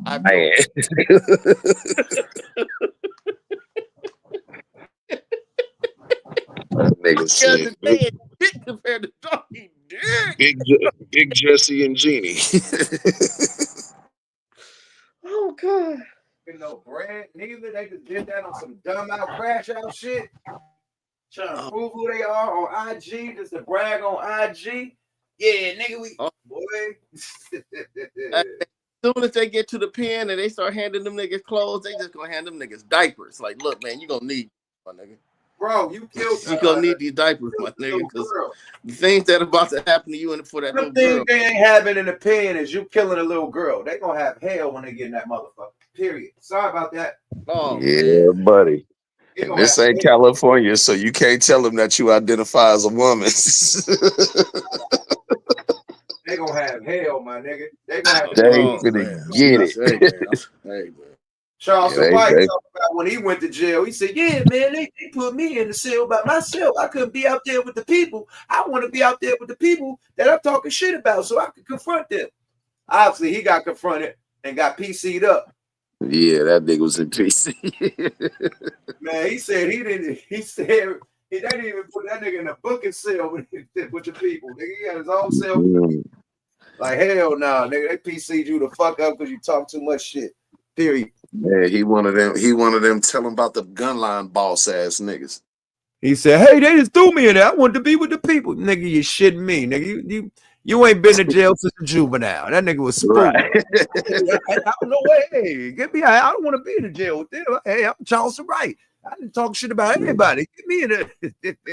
Yeah, nigga, because you got friends. That nigga wasn't even, hey, man. I was in PC too. I ain't gonna lie, man. They put me on Celebrity Row. I am not gonna lie. That's different though, bro. LA, they put celebrities on Celebrity Row, nigga. I was in Elder Bar cell, and my nigga had Suge Knight cell right next to me. So yeah. But at the end of the day, they throw celebrities in Celebrity Row out here in LA. But you, nigga, ain't got no Celebrity Row out there, nigga. You got putting PC, nigga. Period. You ain't a celebrity to the state of Texas. Nah. You see what they did? Oh my God. Hey, what the fuck, man? Let me pull it up, man. This is speaking of police, this shit ain't cool, man. What they did to Bosco, man. Oh, what happened to Bosco? It's some bullshit. It's a fan police. You could tell they was fan police, and they arrested the nigga just being fans or tried to. It's some bullshit though. Pure bullshit. But I want to play while we still on this topic. I want to play the young lady right quick. That was the driver. She got out of jail, and she's talking her shit. So let's play that right quick before we get on to some other topics. How y'all doing, man? We activated everybody in the chat, man. Y'all still with us? Y'all fucking with us? Man, salute to everybody in the chat, the panel, and the whole fucking channel, man. Salute to the great man Gooch and the fire-breathing dragon. Salute to motherfucking Lady Divinity Network. Go there, man. Mac Mean, the whole motherfucking team. Hey, man, it's a celebration. Okay, this is the lady that got caught. This is on Ratchet TV. This is the lady that got caught coming out the store. Oh, she's been released. I think she definitely told. Let's go, y'all. Fair use. She looked like she told. I was helping you when you had that CPS case. Bitch, what the fuck? Bitch, you know how I am with kids. I would never hurt no fucking kid, bro. I would never agree with nobody hurting no fucking kid, bro. Like, are you cool? You know that. Like, you know that shit. So for you to bash me like that, you to do the game like that, my mama, you trifling in a hoe, bro. Because anybody know me, bro. I've never harmed a kid a day in my life, bro. I never did nothing to no kids, bro. I don't agree with that nigga killing no kids. I asked him, how the fuck could you do some shit like that? How the fuck can you sleep doing shit like that? What the fuck? I was mad about that shit. The fuck I know. Y'all bashing, so y'all got questions? Ask them motherfucking questions. Ask fucking questions, and my mama tell y'all what the fuck going on. So you weren't mad about the adult that got killed, bitch? Ask a question. On God, I will let you know. Y'all want to know how the fuck? Y'all want to know how we got caught? I will gladly tell y'all. Shit, they put a track on my car. I went to jail too. The fuck? They interrogated me too, and I was guilty because I had nothing to do with none of that. So they tracked your ass because you was on the phone with the nigga, and you went straight to the nigga, picked him up, and bingo flamingo. Got him. Let's go, y'all. Fair use. None of that. Nothing at all. Hell no. Hell no. Hell no. It had nothing to do with that. But to the way everybody that's bashing me, nigga, fuck y'all. Because y'all don't know the truth. Y'all don't know the real. Because when the truth motherfucking come out, that I had nothing to do with none of this shit, you all gonna be looking pissed, looking dumb, stupid, goofy bitches. Like y'all telling me to go to hell and shit. Bitch, I'm out. Y'all, everybody who said I wasn't gonna get out, bitch, I'm out. With no bail money, you definitely cooperating. You are the star witness. Let's go, y'all. Fair use. What you think, Goose, before we go into it? Talking about I'm out. You ain't got no bail money. Yeah, that doesn't fly. You can't drive people to commit a crime, especially a double murder. No, she didn't drive them because they rode up in their own car, but she, got caught with one of the victims on some getaway shit. You did? I mean, one of the not the victims, but one of the shooters on some getaway shit, getaway car shit. Okay, like trying to help him flee. Days later, not the day of. You know what I mean? That's still accessory after the fact. Bingo flamingo. So she's cooperating because she's supposed to be accessory for trying to help a fugitive flee, right? Yeah, right. Absolutely. So she's snitching, nigga. Not even if you was at the scene, you still helping a fugitive flee. So yeah, sorry about that. Social media, harboring a fugitive. What is it called? Aiding and abetting. Aiding and abetting. Bingo flamingo. One of those.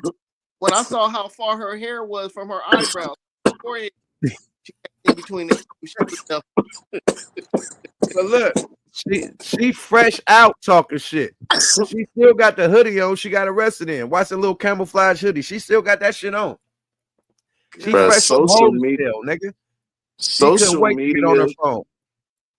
social media, leave it up to young motherfuckers. Social media is gonna put detectives and investigators out of business. Fact. Fact. They don't gotta go nowhere but look at a nigga page, and they got it. She damn near Let's on the go, side of the game as far as her hairline is. Back. Nigga stupid. That's Fair use, man. Fair use, man. This bitch is crazy. Let's go. I didn't take him. I didn't take him nowhere. I didn't take the nigga nowhere. The nigga was already out here.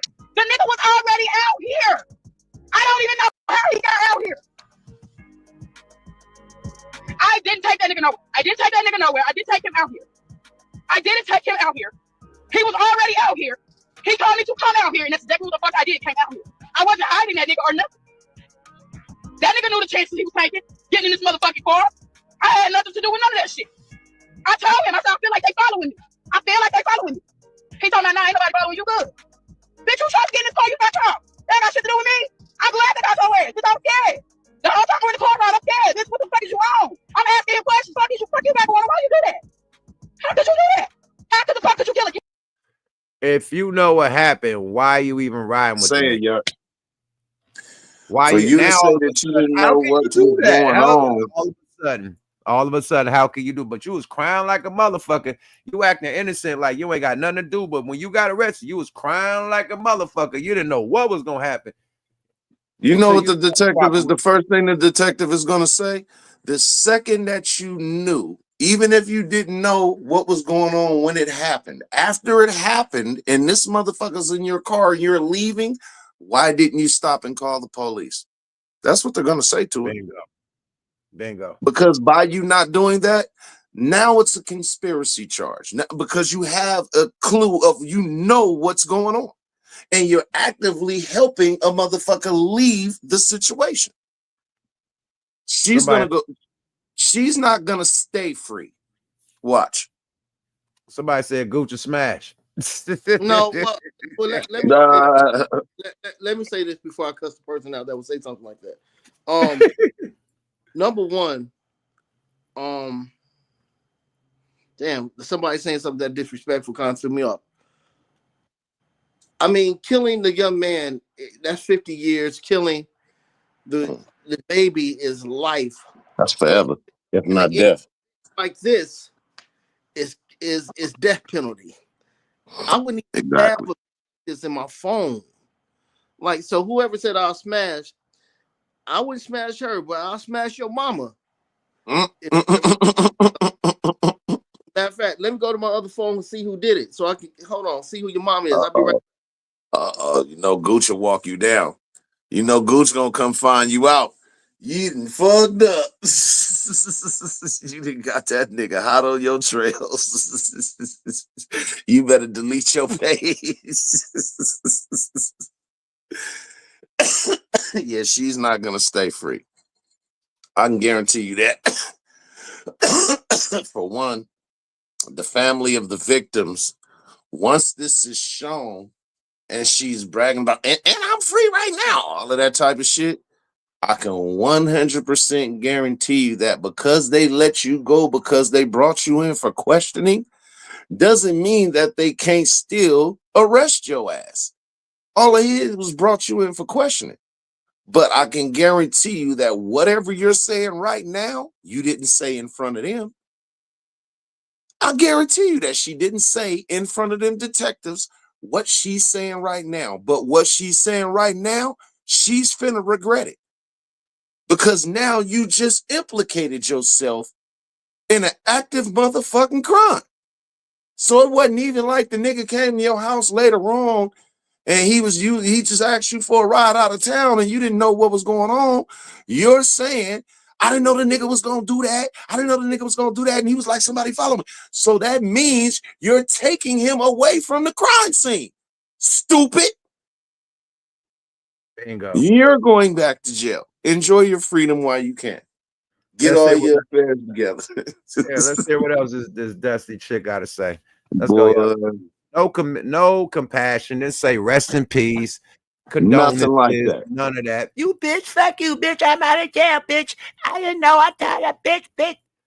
ain't one rest in peace said to this from this bitch You mouth. trying to prove yourself to a crowd of motherfucking virtual people that you don't know.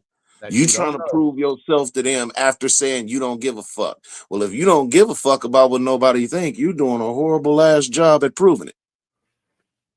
Bitch, you're supposed to be under. I mean, you was under the jail. You lucky you out. You should be silent, now. humble. She's Your going ass back should to jail, go. yeah. Your ass should be on the under.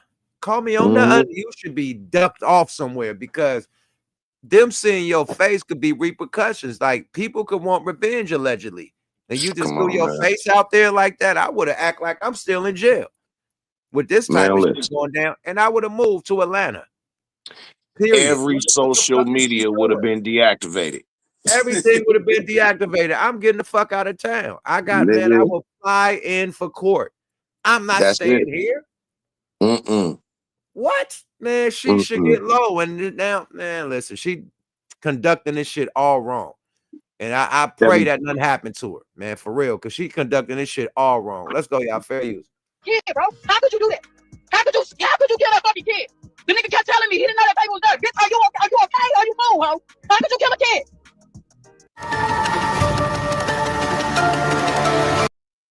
See, yeah, she doing too much. So you asked the nigga, how could he kill a kid? Which means that at this point you knew it, and you're asking him, how can he kill a kid while you're transporting him away from the crime scene?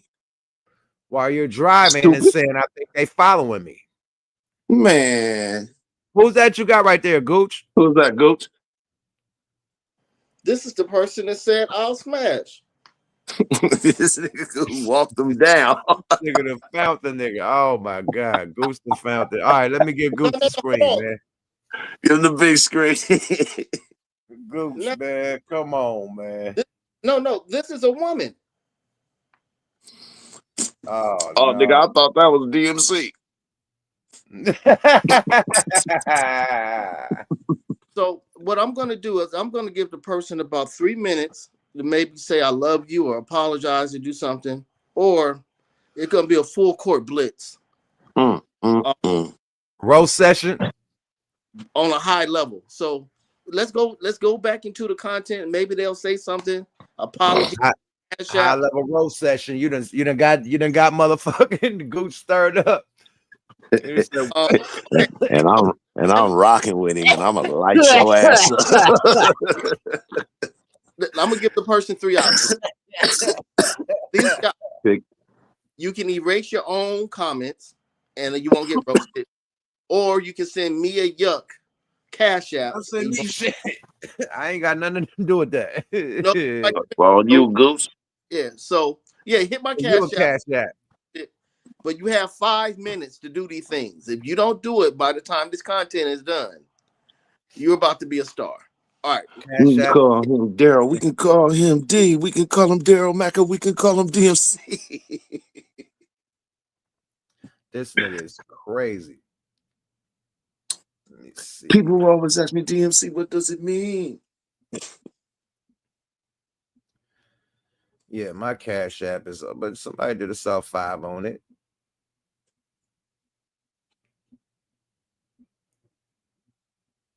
Please react to bogus video. Trey Afro. Okay. We had to do that another time, Larry Thomas. But let me do this right quick. You know what I mean? Since niggas forgot. It is a cash app on the screen. And we do the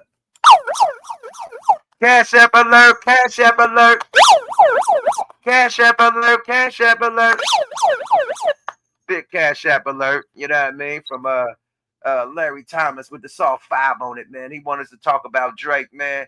And a lot of people is tired of us talking about Drake, bro. So we'll get you on the next one. But niggas is tired of this Drake talk. Kendrick done killed the nigga. It is what it is. You know what I mean? Get that nigga a pillow, get him some milk. It's over. Period. But salute to you, Larry Thomas. Cash app alert, cash app alert. Yeah. Let me see if cash app. Back with schedule programming. You got 4 minutes and 8 seconds. You have 4 minutes and 8 seconds to either say you're sorry and hit the cash app. or it will be. You think the shit that happened to in the Super Bowl was hideous? This blitz I'm about to put down, nigga. Oh shit! Collapsing pockets. Do you got your shit together? You got your whole you getting it together?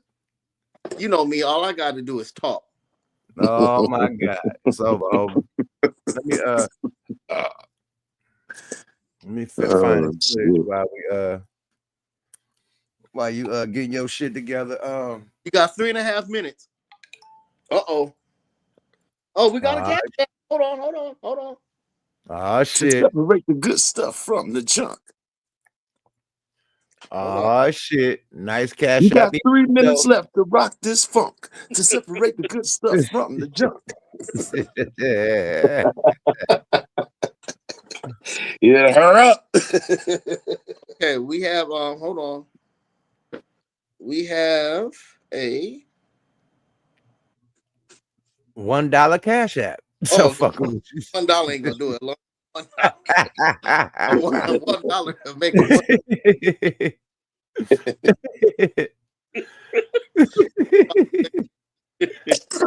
If this $1 ain't gonna make it do it. It's just it's putting gas on the fire. Hold on. The audacity of you. $1? Let me ask y'all a question, man. Okay, you know what? Let me. Okay, hit the Cash App alert thing. Let's hit the Cash App alert thing. Let's do it. I want to ask y'all a question on some friend shit. Okay. When you give your friend a loan, do you expect the nigga to pay it back, or you just like, you know what I mean? You my nigga, I ain't tripping. I give it to him knowing that it's not coming back, and if it happens to come back, then good. But never give money if you're expecting it back. Always give money in a situation to where if it never comes back, it doesn't matter. Right. But just stuff it coming back are small. But if the person does give it back, that means they have a bigger credit line than before. You know what I mean? It shows integrity, it shows respect, and you'll love them even more. But every time I give somebody money, if I can't afford to lose it, I don't give it. I gotta say I learned to not expect it back. Right. Yeah. I used to trip. You know what I mean? Now it's like, yeah. Because my friends help me so much. You know what I mean? And if they need something, boom, that's me helping them. You know what I mean? That's what I think. You know, so when they ask for something, man, you got it. If they, like you said, if they pay you back, that's great. But niggas help me so much with my endeavors and shit. If you need something, man, I got you, man. Period. Right. So, but I don't expect it back. Did the right thing. G sent a $5 Cash App. Ah, shit. Okay. Oh, shit. Okay. Someone told me to check the chat, and she did say, Gooch, I'm sorry, I love you. So, Cash App alert. Call off the goons. Saw 5 on it. You feel me? Call off the goons. Hey, she backed down, man. Speaking of back down, man, they did my nigga Bosco. Your Inglewood PD doing my nigga Bosco bad, man. Come on, man. Let my nigga Bosco live, man. Nigga just chilling, man, in his car. You know what I mean? Good conversation with his homeboys and shit. And they get blitzed. Let's go, y'all. Fair you. Why the fuck you just... Oh, we're under that. What are you bothering me for? Look, my hands is up. Our hands are up. What is this fucking car off right now? You understand me? What are you doing? Turn the car off, dude. All right. Turn the car off. Bro, y'all tripping. All right, the car's off. What are y'all doing? What do you mean what I'm doing? Step out, Bosco. No, I need your supervisor. Where's your supervisor? I want your supervisor. That nigga said, step out, Bosco. What the fuck? That's already a bad sign, right there. Step out, Bosco. Like, hold on. The nigga knew who he was. Hold on, man. Let's go, y'all. Fair you. What is this fucking car off right now? You understand me? What are you doing? Turn the car off, dude. All right. Turn the car off. Bro, y'all tripping. All right, the car's off. What are y'all doing? What do you mean what I'm doing? Step out, Bosco. No, I need your supervisor. Where's your supervisor? Nope. I want your supervisor. Call your supervisor. I'm not on probation or parole. I don't care. I'll go get your supervisor. Okay, you're under arrest at this point, okay? For what? What the fuck? Under arrest for what? You're not following our orders. For under arrest for what? You're not following our orders. Go get your supervisor. Go get your supervisor. I want a supervisor. Step out of the car. I want your supervisor. No. No, I want your supervisor. Step out of the car. He know his rights. Bosco turned all that shit down. He's like, you on arrest? Nah, nigga, I was the supervisor. He turning all that shit. He had to pay them to do that. That shit is. It was so much wrong with what just happened right there. Bro, they had no reason to fuck with him. He just parked, chilling. The nigga ain't driving or nothing. They just walked up on the car like, get out. Yeah, I think he paid them for that. I think that's a skit. I don't know, my nigga. Let's go, y'all. Fair you. For what? I already told you. For what? You're drinking in public. I'm not drinking shit. What are you talking about? Step out of the vehicle. Where are your supervisors? Go get your supervisor. Step out of the car. No. My hands are up, so don't shoot me. Our hands are up. Go get your supervisor. I don't have. There's no weapons in this vehicle. There are no weapons in this vehicle. So we are not. We are not criminals. Go get your supervisor. Step out of the car. Go get your supervisor. I will when your supervisor is here. That's not how this works. Yes, it You're does. still gonna step out. It doesn't matter. When your supervisor comes.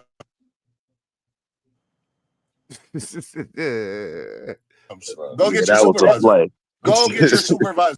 Bro, this nigga got a cup in his hand. That's a play, man. That's a play, my nigga. Oh, Once they tell you are under arrest, they not finna ask you to get out the car, nigga. They finna take you out the car. Break your window and snatch your ass out that You car. feel what I'm saying, nigga? It's one thing to be detained, but once nigga they tell you are under arrest, like it's so much wrong with that. That's a play. See, I have enough money to argue to the point of I don't have my license, I don't have my registration. I have enough money to cover that. But once they say step out, I don't have enough money for that because that So it's a lot going on with stepping out. That nigga said, go get your super. Hey, she said, did you get that, Gooch? Yeah, we just gave her a shout out. We got that. Sure. It's all love. Yeah. Yeah. She right there saying, Gooch, you get that. Yeah, it's all love. Thank you, baby girl. Mm-hmm. But yeah, get your supervisor is wild. I get a nigga shot out here in California. Nigga, get what? Nigga, get out the car. Nigga, what the fuck? They finna get you out We're the not car. driving. We're not doing anything. Go get your supervisor. I want your supervisor. We're on live. We're on live. I'm on live camera. Go get your supervisor. Fine. I don't care if you're on live. It doesn't matter. That's cool. Go get your supervisor. I want your supervisor. I want your supervisor. He's gonna come, but you still gotta come out of the car. No, I don't. When your supervisor comes, I will get out. Nothing's gonna change. When your supervisor comes, I will get out. Don't shoot me. My hands are up. Both our hands are up. Don't shoot me. Just go get your supervisor. Go get your supervisor. We're not doing anything. Go get your supervisor. Also, he's coming. All right. So go get your supervisor. Our hands are up. Our hands are in the air. Go get your supervisor. Call your supervisor. I told you we did. Okay. So I will get out when your supervisor comes. I'm not on probation or parole. I'm not a criminal. Like, go get your supervisor. When your supervisor comes, I'll get out. It's not going to change anything. It doesn't matter. I'm still not a criminal. It's not going to change. I don't have anything. What is it about? What's it about? Because of his tent? No. What is this about? You're not answering no questions? My hands are in the air. Talk to you about the tent. You roll down the window. It reeks of alcohol in here. You guys are obviously drinking. I'm drinking. He's drinking. He's a passenger. I'm the passenger. I don't know what he's. That has nothing to do with me. He asked for a lot of things and he's refusing. So at that point, he's under arrest. He's under arrest? Yeah, absolutely. How am I under arrest? Well, I don't know. How am I under I'm arrest? a passenger, so I can drink. He's a passenger. He can do whatever he wants. Huh? You cannot drink in You public. guys are both drinking in public. I'm not drinking in public. I'm not drinking. You're old enough to know that. Man, y'all live. I can smell it. I can see it. It's me. You can't smell I've been anything. drinking. I didn't know. No, that's just crazy. You can't smell anything. He's drinking. I'm not drinking. Crazy. I'm not driving, so how can you take me to jail for drinking? He's in the front seat. He's a skinny dude. He's a skinny dude. That's crazy madness, man. You're turning this into something it didn't need to be. You are. My hands are up. No, you are. You are. Oh. How long before your supervisor gets I'm here? drinking water. Like, how long before your supervisor comes? All right, well, let's wait for him.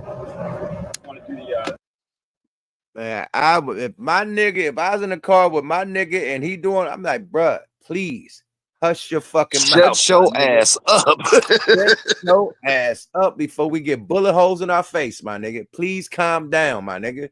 Shit. You do that when you in your car by yourself. Right, not with me right here on the passenger, my nigga. They talking about I smell like liquor. And I'm a nigga, no, nigga, shh, be quiet, my nigga. Let the supervisor come. Shit. Let's go, y'all. Fair use.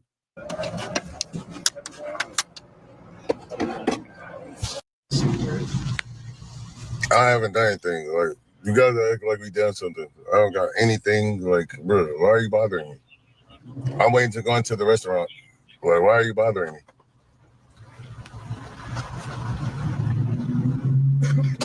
I'm not drinking. I'm not doing anything. Why are you bothering me? Huh? Why are you bothering me? I haven't done anything. Why are you bothering me? Came over here to say what's up. Why are you bothering me, though? We weren't bothering you initially. Then we saw that you were drinking in public. Then I wasn't drinking in public. Ah, so the police is trying to come over and say what's up. That nigga said I wasn't. That nigga said I wasn't drinking in public. That was enough right there, Jack. I wasn't drinking. You hear the nigga slurring his words the whole time, my nigga.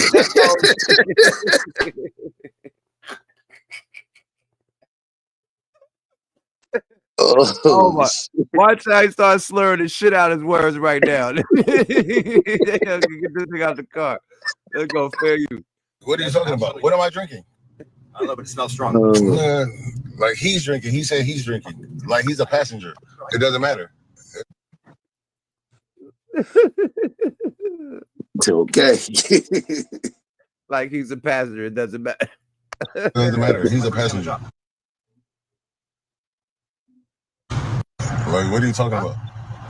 We're not drinking in public. We're in the car. I'm not gonna argue with you. All right. So call your supervisors. I don't have anything. My hands are up, bro. Stop trying to open my door, bro. Stop. It's locked.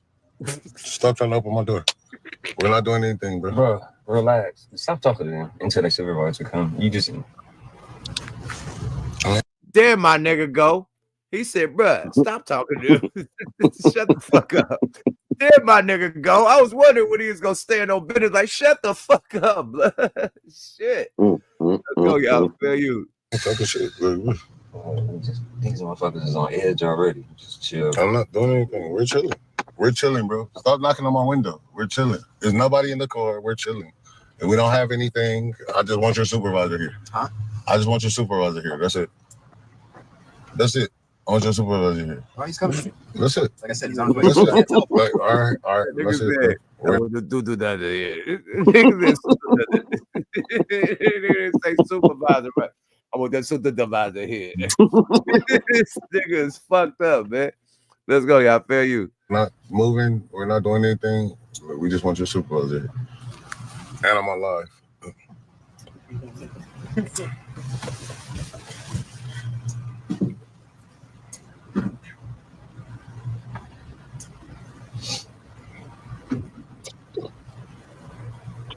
We're not driving. We're not doing anything.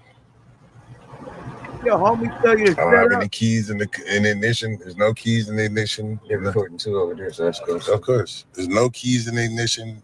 Nothing.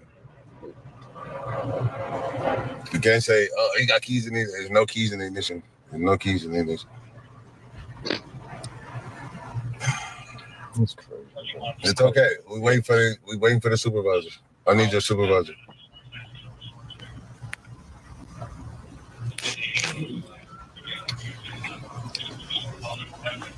This a play, my nigga. A play like fuck. Yeah, all in the camera and shit like that. This a play, man.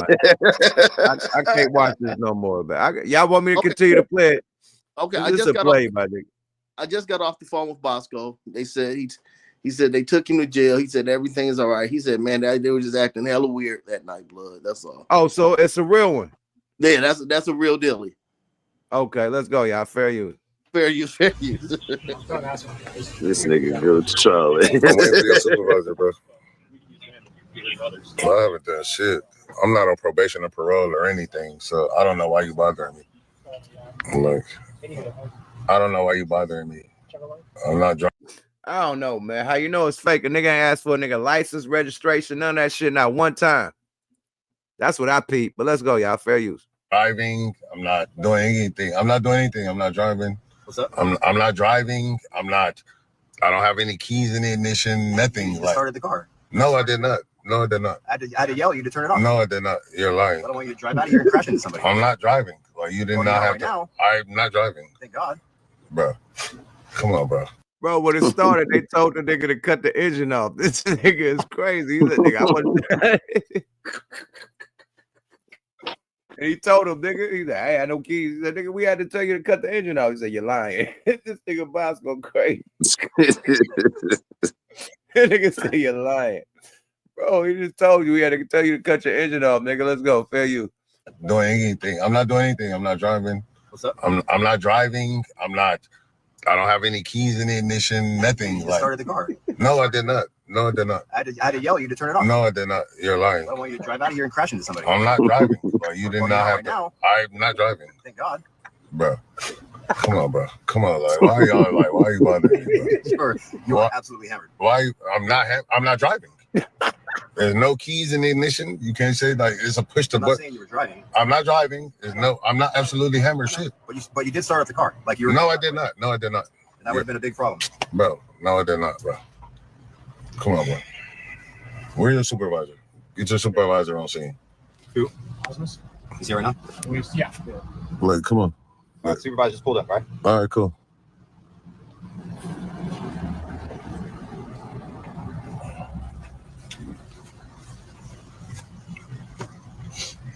Inglewood PD be on bullshit. Like, bro, I don't even be in Inglewood. Like, bro, why are you on me? Like, why are you bothering me? Come on, Bosco.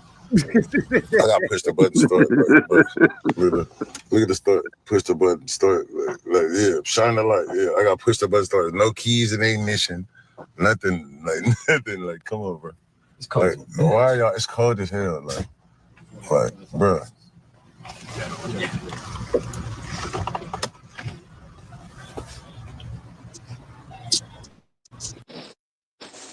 Come on, bro. Our hands are up in the air. Like, come on, bro. Yeah, I see you. You horny as shit. You horny as shit, bro. I see you. I didn't know my hands are up in the air. Like, yeah. Like, look at me. Like, yeah. Like, look at me. Like, yeah, you horny as shit. Like, yeah. I'm recording. Yeah. You horny as shit. Like, yeah.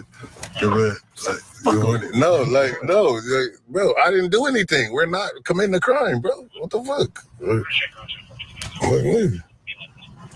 We ain't committing a crime. I don't gotta act like I'm a criminal. Like, no. Why are you bothering me?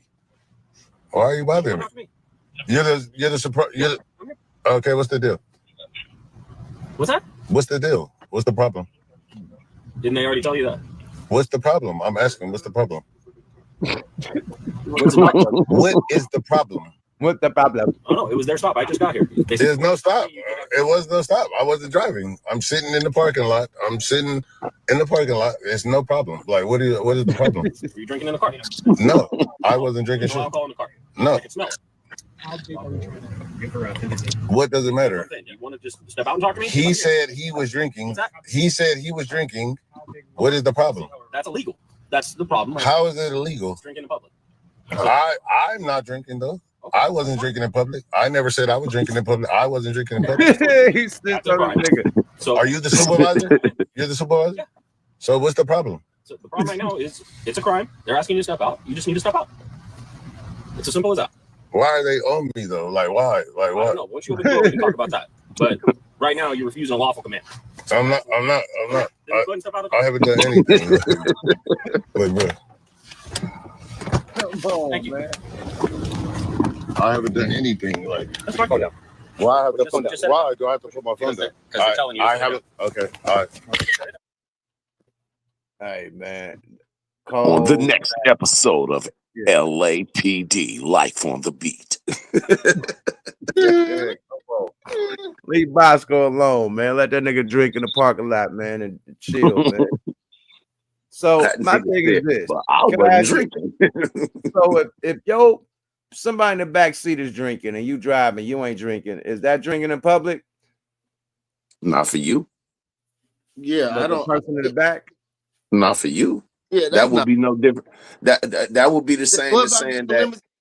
I'm just saying, I if was you just in gonna- a I was just limo, gonna my say nigga, and if you're in a limousine and you drinking in the back, the people in the back can't be charged for drinking in public because it's a limousine, right? Right. They're So not why behind the the fuck- wheel.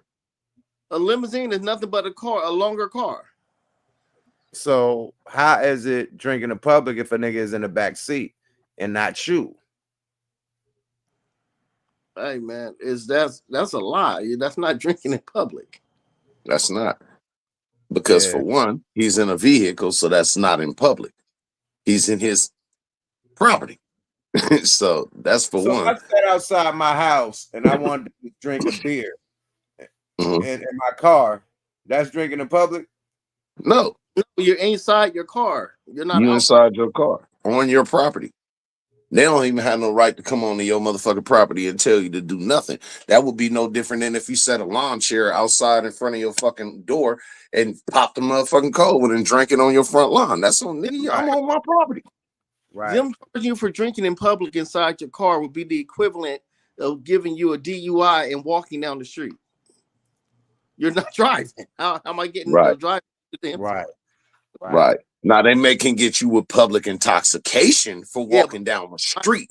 But if you on your property or you in your property, I'm not in public. I'm in my They car. said they could get you for open container. But I'm if not in public. You're not in your car. In your car. Okay. Listen, just say you were having a gathering at your house, and just say your wife didn't allow liquor inside the house, and I say, okay, Right. I'm going to the car and get a drink. Right. Well, what law did I break? Yeah. I don't know. It could have been cat. They said on. I don't know, my nigga, because I was in the fucking passenger seat smoking weed, and they took my ass to jail. I wasn't even driving. A bicycle police pulled up on the side, like, coop. They're stuck in traffic, like, pull it over. And my wife is driving. They took my ass to jail for smoking. In in California? In LA, the passenger seat. Before recreational or before recreational, yeah. Oh, okay. That's why. Yeah, before recreational. Yeah. Yeah. Well, it happened. Yeah, but it wasn't for no DUI. It's a big gray area. They still trying to figure out how to. I mean, you can't just marry it with the same rules that you give to alcohol, because the impairments are different. No. I know motherfuckers that can smoke a quarter and get up and nigga drive home like ain't shit happened. You know what I'm saying? Right. The nigga thought I said that I got pulled over on a bike. No, the bicycle cop pulled over my car. This nigga said, you was on the bike, you should have got a BUI. Nigga, stop it. The bicycle cop pulled up to the light and smelled the weed, and I was at the light, nigga, and they blurped the nigga at the light. That nigga got blurred by Officer Picklestein. My bike! Bike patrol, nigga. Bicycle, boy. Bicycle. I ran a light in a Diamond District, boy. I put them niggas on the speed chase, my nigga. Them niggas was on my ass. Them niggas coming, boy. I got to hit the corners on their head. Yeah. I got lit on their ass, boy. Them bikes couldn't fight. It was about 4 of them niggas because they trying to ride through traffic. Yeah. Lights is hitting for me. Yeah. Left up the hill. Yeah. Left up the hill. I'm going out there like Auto Man on their ass. One time I'm driving down La Brea, and I see the motorcycle cop just like you. So I'm on the phone. No, it was bicycles, not motorcycle. It was bicycle cops, not the motorcycle nigga. Motorcycle nigga probably would have dipped, but the bicycle niggas, they couldn't fuck with me. I dipped on their ass. Mike on the bike, nigga. I'm on La Brea. I'm on the phone. So the motorcycle cop pulled up. Pull over. So I pull over. I said, what's going on? He said, you're on your cell phone. You know, we have cell phone laws. I said, what exactly is that law? He said, you have to have both hands on the steering wheel while driving. He said, you have your license? I give it to him. I said, officer, before you go, I don't, hey, I'm wrong. Yes, I was on my cell phone. I didn't have both hands on the steering wheel. But let me ask you a question. He said, what is it? What about if I only had one arm? That nigga threw my license in there and said, man, get on, man. Bye. I would have had to let you slide with that without. Okay, you feel me? That's a fair point, man. Let that nigga go. That nigga said, go on, bye. So, I know niggas that can drive a car with no leg, with one leg. hey man, all you young players that's out there, man, take this from us, man. Y'all niggas have to learn how to do wrong right.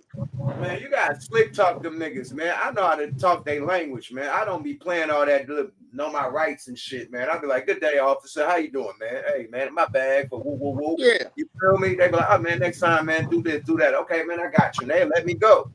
But once you apologize, say, my bag, I woo, woo, woo. Oh, man, you know what I mean? Next time, slow it down. Okay, cool, man. Have a nice day. Boom, you gone. Now, nigga, I know my rights. What the fuck you pulled me over for? Hey, get out the car. No, I keep a glove compartment full of. I keep a glove compartment full of Krispy Kreme gift cards every time I get pulled up. I said, "Hey man, let's be friends, man. Hold on, I'm not reaching for anything. I got something for you. Here, man. Here's a $20 gift card to Krispy Kreme." They're like, "Man, that's for me." I said, "Yeah, man. Go on, man. I don't my get nigga. I was late to a show, right? I was in a fucking Porsche, my nigga. I'm late to Fresno. No, fucking Sacramento. The Porsche that caught a fucking flat in the goddamn Grapevine. So I had to have the Porsche flatbedded because they don't got no motherfucking spare. Had to have it flatbedded to the rim shop. Hop back on the freeway, speeding to Sacramento. I'm like, this is like 2 o'clock. I gotta be at Sac like 8. You know what I mean? Period. I'm sliding. So by the time I get to Sac, it's hella traffic. So I'm going through the motherfucking gutter lane, right? I'm gutter lane through all this shit. I'm gutter lane all the way through this motherfucker. Lo and behold, I see hella far away. The police coming in the gutter lane. Lights coming from hella far away. Gutter lane like a motherfucker. I keep gutter lane and fuck it. Until he like damn near like 5 or 6 trucks behind me. I get over in front of a truck, right? Then he come in the gutter lane. He pull on the side of me. He like, what the fuck you doing, man? Pull up. I said, hey, man, they forced me off the road. I try to get over. A diesel forced me off the road, and I didn't get back on. He's like, I just was able to get back on. He's like, okay, next time. I said, them niggas forced me off the road, and I've been trying to get back on the road ever since. And he took that and said, next time, don't do it, and sped off. You feel me? You guys, yeah, I mean, man, listen, niggas out there riding dirty. Fucking around with it, right? Nigga, I can remember one time, nigga, I'm riding. I would keep a pack of motherfucking diapers in my back seat and a motherfucking pack of maxi pads. And nigga, I got pulled over. I tell the police, bro, man, my baby at the house crying, man, ain't got no peppers, man. I was doing a little speeding, man, but I'm just trying to get to the house. Hell yeah. I'm gonna tell him whatever the fuck I gotta tell him, nigga. I'm trying to win an Oscar. I'll get my Denzel on with their ass. But I'm like you, I'm gonna try to be passive as possible. I ain't trying to be on no Machiavelli shit. Look, bro, whatever you need, officer. Yeah, I apologize. My bad. I may have been going a couple of miles over. I'm sorry about that. Yeah, I'm trying to get you out my way. That alone, to have a nigga like give you a warning, like, man, next time be cool instead of giving you the right. I'm trying to get out your way and get you out my way. Slow it down, buddy, and keep it pushing on your ass. Because at the end of the day, they hate doing paperwork. So unless they have to do some real fucking paperwork, period. Motherfucker let you go. Like, man, you little DUI nigga, man. I'm looking for niggas with guns, and you know what I mean? I ain't looking for no. That's who you want. You don't want me. And I'm not gonna lie, I'm 50. He's all night doing paperwork on the DUI nigga. Gone, man. Get home, nigga. Period. You got to talk right. How many exit away? You want exit away? Gone, nigga. I got you, man. Go on, nigga. Period. That's a nigga out of town. I keep that little square nigga right next to me, man. He the one that's legal. I ain't got nothing on me, officer. But he will knock you down. Check this out. One night I had no license. And I'm swerving like on some DUI shit. I'm swerving, nigga, and they get behind me, nigga. I ain't even know because I got pissed like a motherfucker. So I'm like marching in the car. I got pissed and shit, and then I'm swerving a little bit. Them niggas get, I see the cherry, poof. At night they just pop up, nigga, like boom behind. I'm like 3 exits away from my house, my nigga. I took them niggas all the way them 3 exits, got off my exit. My house is like 2 or 3 blocks from the exit. I took them niggas straight to the house, hopped out the car, said, hey, baby! And my man. My wife came outside. Niggas sweet talked them, and they took the car, nigga. They didn't take me. Not driving with no license, nigga. They just took the car, man. Take the car. I'm home, nigga. Just take the car, nigga. We get that another I day. swear to God, I done did it, baby. Last came right outside. Look at her little motherfucker. Nigga ran home. Fuck the bullshit. Nigga, I ain't going to jail. Nigga, I had no license. Out here, niggas 30 days in jail with no license. Nigga, that car go to jail before I do. That's why I went straight to the house. Nigga, You got fuck that car. I'll get that car out, nigga. Nigga, you in the car for 30 days on the DUI, nigga. Nah, nigga. You feel Not the kid. Baby!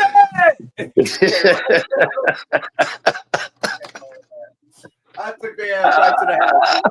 Pull over, nigga. In the being LA County. Nah, nigga. Nope. You can follow me to the house, nigga. Nah, nigga. I made them niggas follow me right to the crib, nigga. Baby! Yeah, came down in the nightgown, nigga.